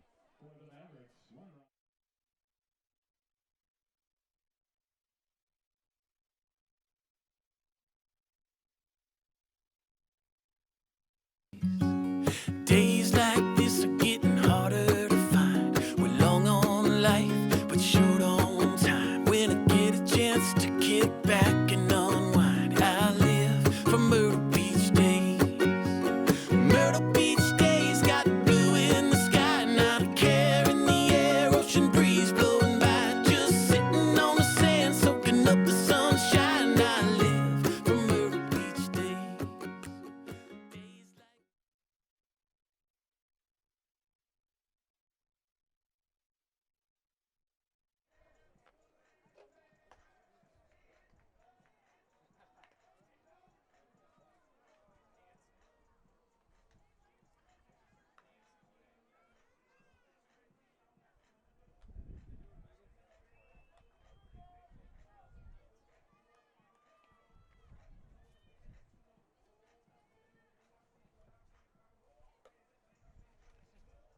So LMU now down by a pair of runs. 3-1 UTA as this game moves into the 6th inning. And the loser once again is forced to return and play immediately after this one, about 30 minutes or so, to take on Iowa State in what will be then an elimination game. So the winner is off until tomorrow, and they will wait for a team to come back to them with a loss. And the loser will have to fight to stay alive for another day and another game. Andrea Gonzalez is 0 for 2. She rolled into a double play. Short to first, back in the 3rd inning.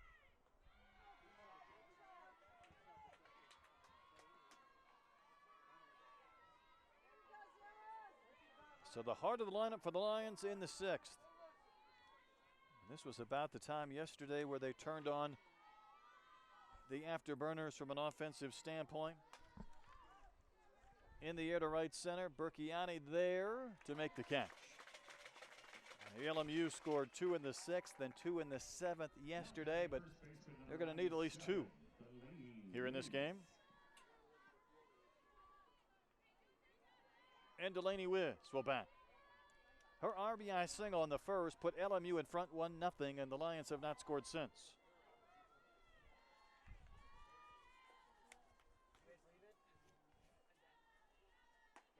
pitch to whiz in there for a strike.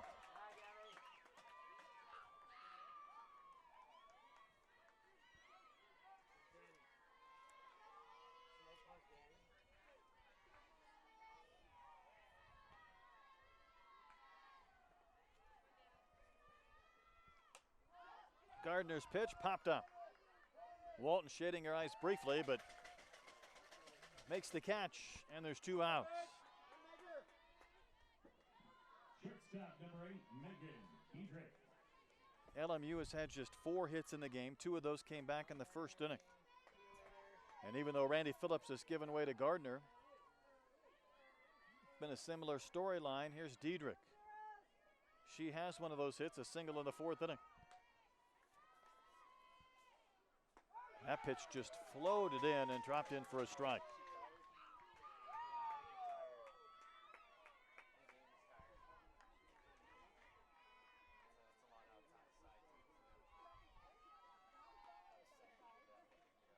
Gardner working fairly quickly, gets a little flare out into right off the bat of Diedrich that'll drop for a base hit. So Diedrich has been in all 3 times with 2 singles and a walk.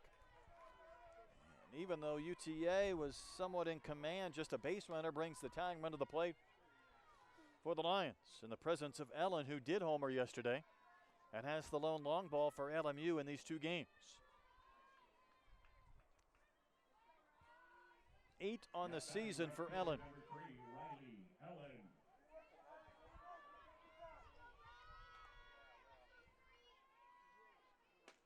That pitch rides over the inside corner, knee high for a called strike.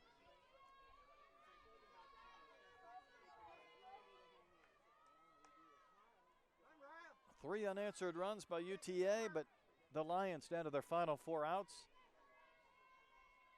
Need to push a couple of runs across, and that pitch is in the same spot as the previous one. Spinning over the inside corner, knee high for a called strike.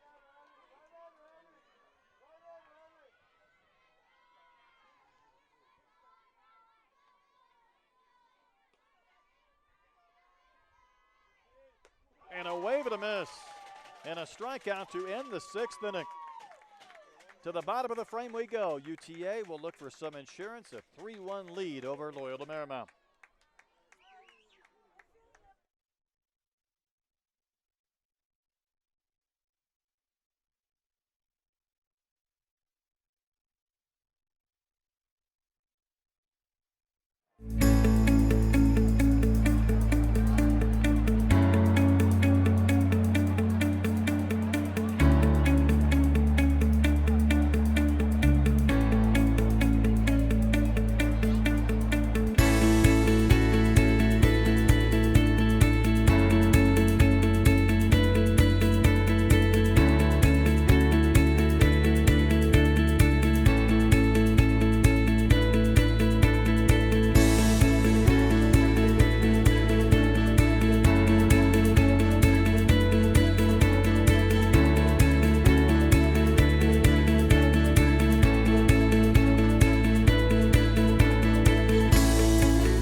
UTA ready to bat in the bottom of the 6th inning.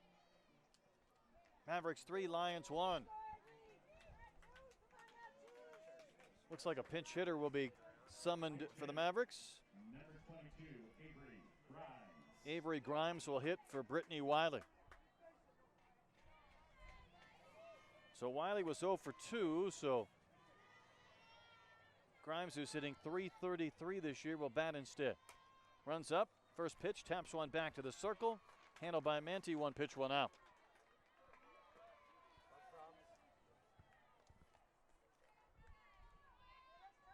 So UTA now looking for some insurance before LMU will bat in the top of the 7th inning. Here's KJ Murphy, couple of ground outs on an 0 for 2 afternoon.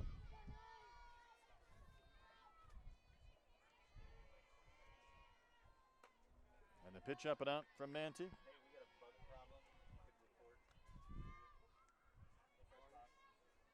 UTA, with all of their success in scoring runs, has just 3, but it's been enough.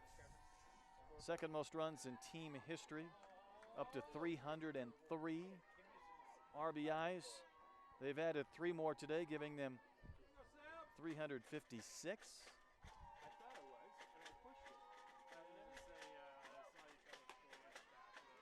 And that one is in there for a called strike.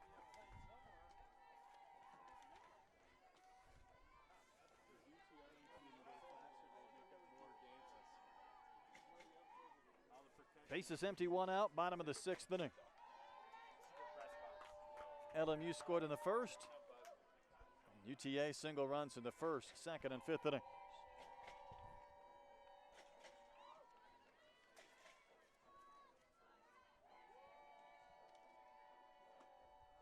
And that provides a free base runner as Murphy will walk with 1 out.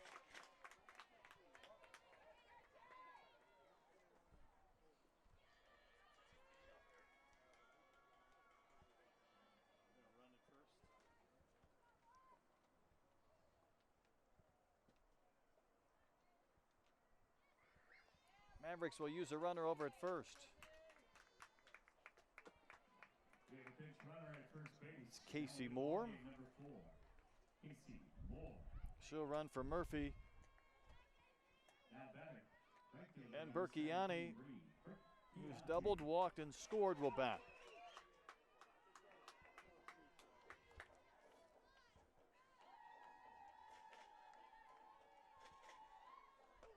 Well, that one rode over the inside corner for a called strike. Remember, these teams met last year in the championship series, and it was LMU winning 10-5. In fact, UTA was 2 in barbecue, 2 and done in the course of that championship series. And that one hit the elbow of Berkiani. That one hurt. She's been on base all 3 times, but that the hard way. Maybe even off the crazy bone as she dropped that arm down to her side and trotted towards first, still trying to work it out. Of course, she had a wristband on her left, but ball made contact with the right.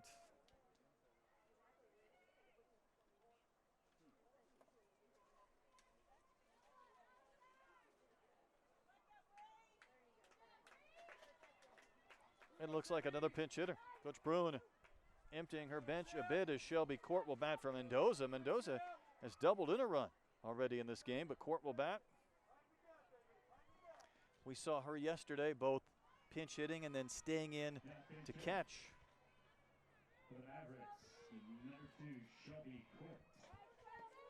She had a single and drove it a run yesterday in that 9-8 win over Liberty.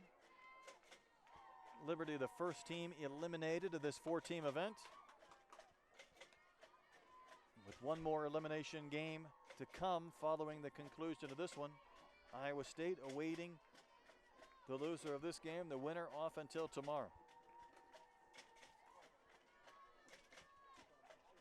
A walk and a hit batter with 1 gone in the 6th. And the Mavericks in front 3-1.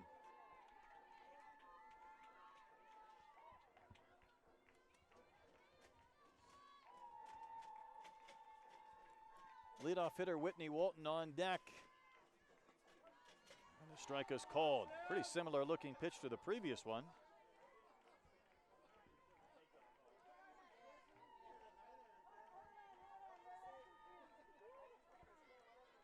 Moore the pinch runner at second, Berkiani at first. Outfield around towards right center. That one hit out into left center field. What an effort! What a catch made by Marshall. Laying out to take a hit and maybe extra bases and a couple of runs away from the Mavericks.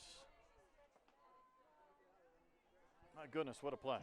We have seen somewhere between 7 and 10 just incredible defensive plays in 4 games, and let's take a look at this one. You're going to see how far she had to come and lay out and make a catch in that lush green grass in left center. And here is the leadoff hitter, Walton, who's 0 for 3. She doesn't have many 0 for 4s. When you're hitting 400 for the season, 77 base hits. LMU, though, trying to hang an 0 for 4 on her and strand a couple of runners on base to keep them down just 2 going to the 7th inning.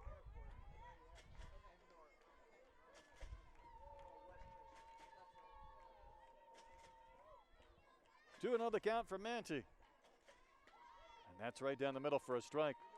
Walton had squared up just a bit, probably just to force Manti to throw a strike, but she ended up getting probably the best pitch to hit.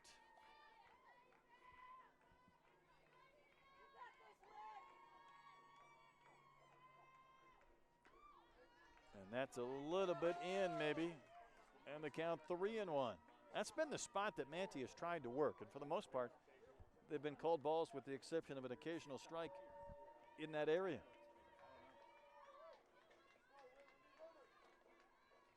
Hitters count, 3-1 pitch. Flared towards left, it'll drop for a base hit. It's under the glove of Robinson, and it's going to chase home 2 runs. Moore will score, Berchiani right behind her.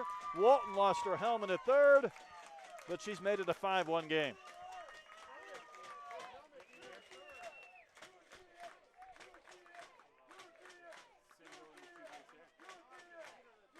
Single, an RBI, and an error on Robinson that allows Berchiani to score. Robinson was trying to play this on a bounce. Had she fielded it cleanly on a hop, she was going to have a chance maybe to throw out more. But we will not know. And then Berchiani scored, and Walton just kept on running.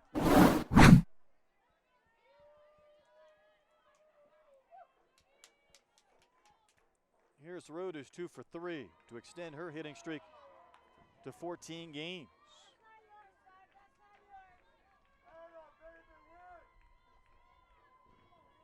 Five unanswered runs for the Mavericks.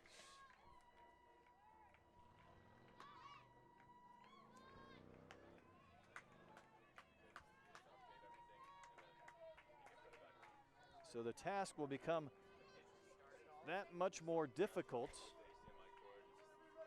for LMU, but first they need to end this inning. Rude will poke one, but foul. And there was a lot of traffic over at third. Walton was there. Gonzalez was trying to lunge, and Coach Bruin over there as well.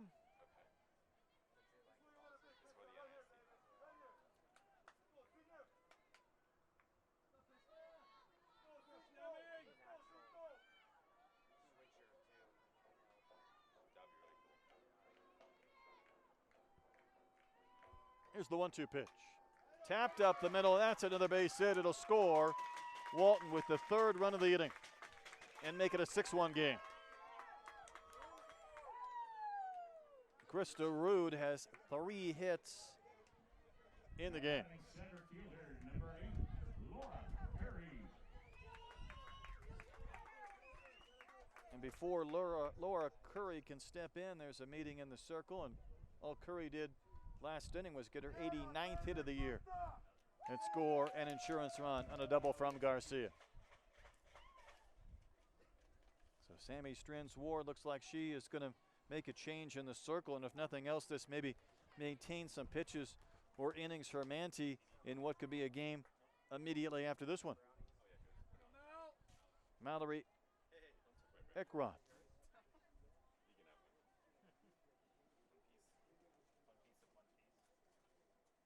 Becomes the 3rd pitcher used by LMU. Pitching change for Loyola Marymount. Now into the lineup, number 37, Mallory Eckroth. Eckroth has appeared in just 4 games and 6 1/3 innings this season, but again, with another game now in the very near future, Bandamere Manti may be needed for several more innings today. So Eckroth in. She's given up 12 hits and 10 runs in those 6 1/3 innings. And 3 more runs this frame for UTA. It's a 6-1 lead. A walk and a hit batter, though, with 1 out. Kick started this frame, and the single by Walton, the error by the left fielder Robinson, and then another base hit from Krista Rude. It's just kept things rolling, and it brings up Laura Curry.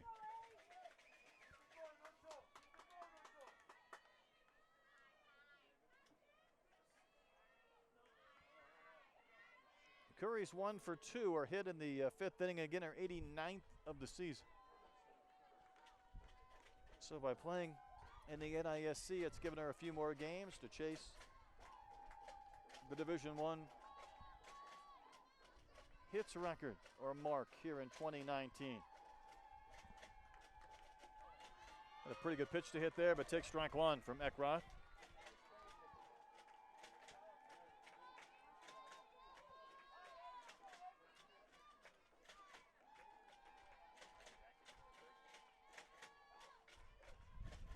Hands very high for Curry, almost above her helmet. And then she'll swing and pop one up to the shortstop Diedrich, who starts to backpedal towards the grass and makes the catch to end the inning. 3 big insurance runs come across for the Mavericks. LMU has one more chance going to the 7th, trailing 6-1. 3 runs on 2 hits to today.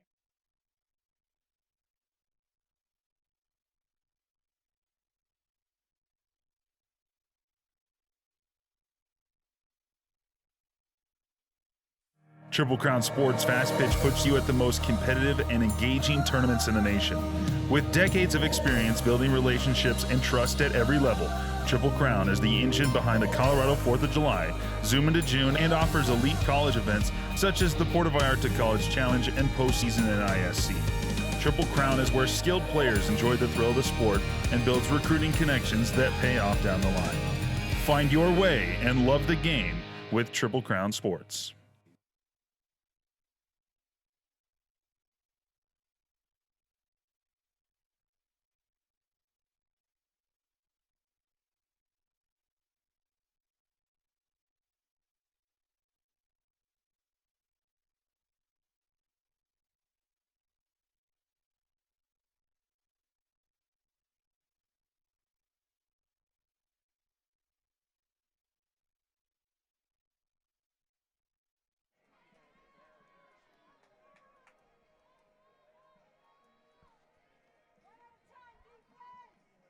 Last chance for LMU here in the 7th inning. Deficit is now 6-1. Allie Gardner trying to go for a 2 1/3 inning save. Will face Marino, Robinson, and Marshall. At least they are the scheduled hitters. 7, 8, and 9.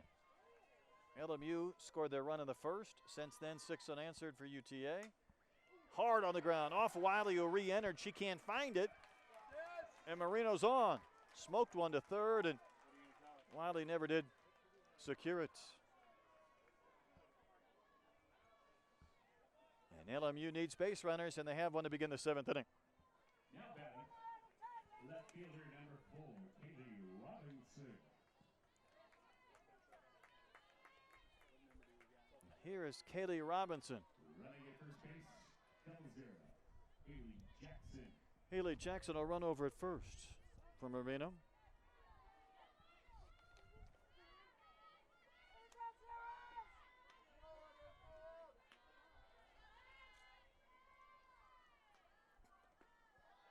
So Gardner had given up just the one hit since she entered in the 5th inning, and that was a single by Diedrich last inning. Marino on, giving way to the pinch runner Jackson in the 7th. Robinson has struck out on 2 occasions and takes a strike to even the count at 1-1.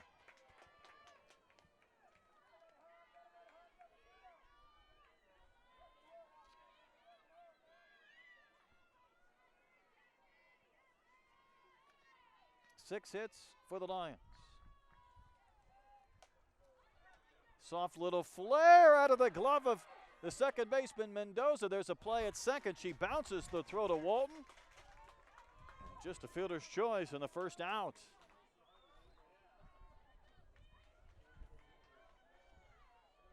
Mendoza had it in her glove briefly, and she's lucky maybe it didn't roll all the way towards the side fence. And then lucky Walton scooped that throw at second base. Otherwise, LMU might be in business, even though that 3-run, bottom of the 6th for the Mavericks. Took some of the steam, you would imagine, out of the Lions. Here's Marshall, 9-hole hitter. 0 for 2 in the game. She had the great catch last inning. Out in center field. For the time being, it looked like it had saved a couple of runs, but then Walton and Rude delivered run-scoring hits. There was an error mixed in and 3-run score.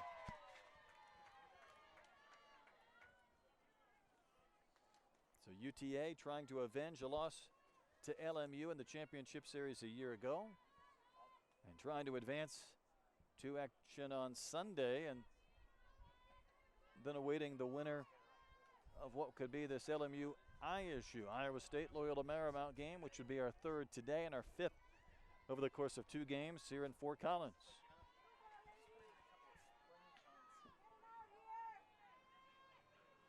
Pitch to hit, hammered in the gap in left center field, tracked down by Curry. We've seen her speed in the batter's box and on the base pass, and round down that ball is hit well by Marshall. But there's 2 outs. Top of the order, number 12, Molly Grumbo. And it's up to Molly Grumbo. Now, she's been on base all 3 times in this game. A double, a single, a walk. She scored the lone Lions run. She needs to reach to continue the game for Loyola Marymount. That pitch ran in and she just turned on it, sent it foul into the bullpen area.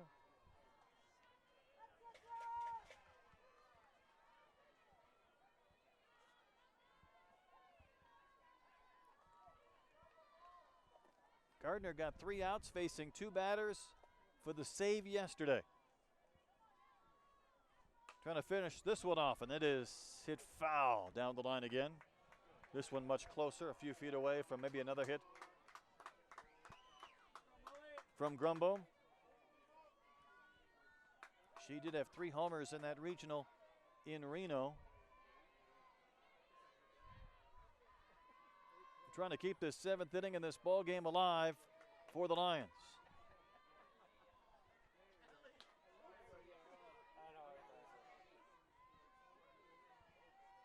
Two-strike pitch. It's a foul ball as it dribbles towards first.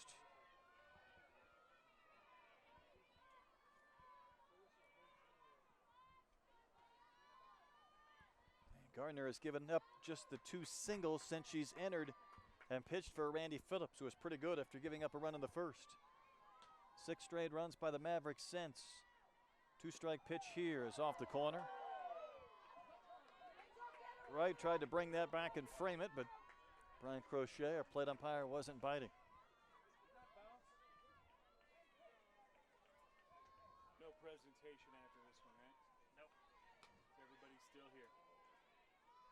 And the 1-2 is lined in the left for a base hit. So Grumbo, 3 for 3, and she's been on base all 4 times. Another couple of base runners would make things awfully interesting for LMU, and it's Madison Flores. Maddie's 0 for 2 with a sacrifice bunt twice. She has flied to Rude in left.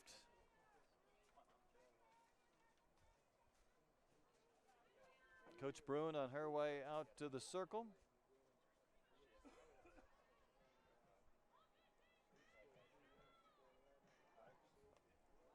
It's a 2-coach meeting. Conversation with the infielders as well. So LMU down to their final out. Of course, you think back to the Lions yesterday, they were down to their final strike, and yet found a way to come back and defeat Iowa State 6-5. And the hitter who had the big hit yesterday down to their final out was Flores, who had the 2-run single to put LMU in front. So it's Flores again, but even if she comes through, it won't be good enough to tie or take the lead, but a couple of runners on base.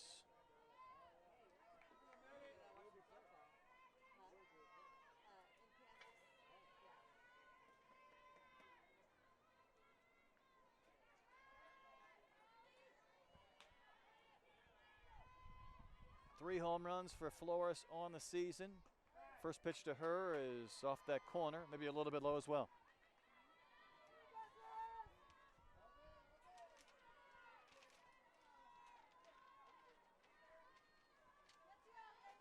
Winner of this game is certainly in the driver's seat. They'll need to be taken down on 2 occasions. That one is fair. Inside the back by Flores into the corner. It'll chase home at least a run. Stopping at third is Grumbo, and this is a 6-2 game.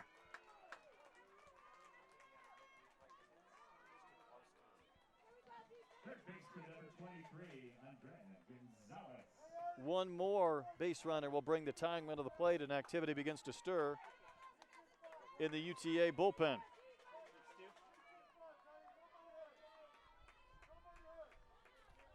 Three-hole hitter Andrea Gonzalez is 0 for 3. And the first pitch flutters in but misses. Apparently inside for ball 1.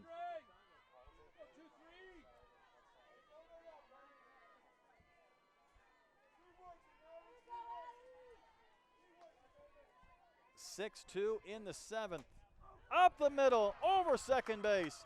And it's going to chase home at least a run. The throw is a bit off the mark from Curry, and it enables Gonzalez to trot into second base. It's a 6-3 game, and the tying run will come to the plate in the cleanup hitter Wiz.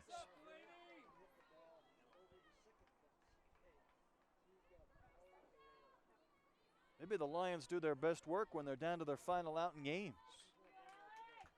6-3, 2 runners in scoring position, and Wiz, who has hit 9 home runs this season, will bat.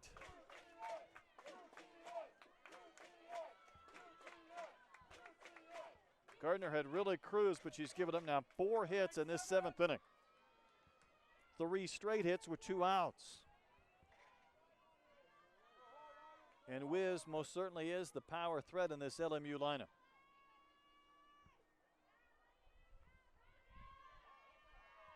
6-3 in the 7th. Good pitch at the knees for a strike. Maybe even a little bit lower than that, but Gardner starts ahead of Wiz.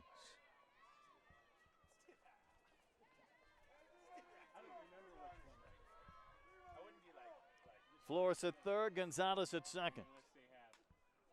Fouled at the plate again for strike 2. So LMU again, not just down to their final out, but down to their final strike.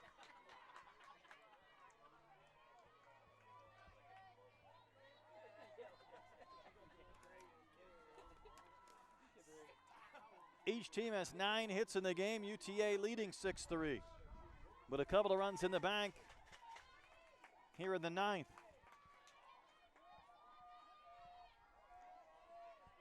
Let's see where Gardner puts this pitch. If whether she runs one way outside just to see if Wiz might chase. Didn't miss by much. Off the corner. Maybe a little bit too close for 0-2.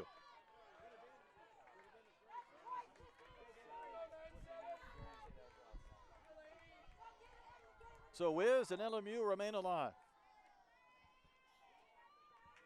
2 runs on 4 hits here in the 7th. Next pitch, chopped towards second base on the ground. Mendoza there, scoops and throws to first. And the game is over. And despite a rally in the 7th inning, UTA wins it by a score of 6-3. Let's give you the final totals. UTA 6 runs on 9 hits, no errors. For LMU, 3 runs on 9 hits and an error. 7 runners left on for Loyola Marymount. And they will turn around and play Iowa State in 30 minutes or so, while UTA will advance to tomorrow to await the winner of our next elimination game. 2 games down, 1 more to go today from TC Colorado Field here in Fort Collins. So for our entire crew, I'm Brett Doling saying so long for now. Once again, UTA with the win, 6-3 over LMU. We'll see you in 30 minutes.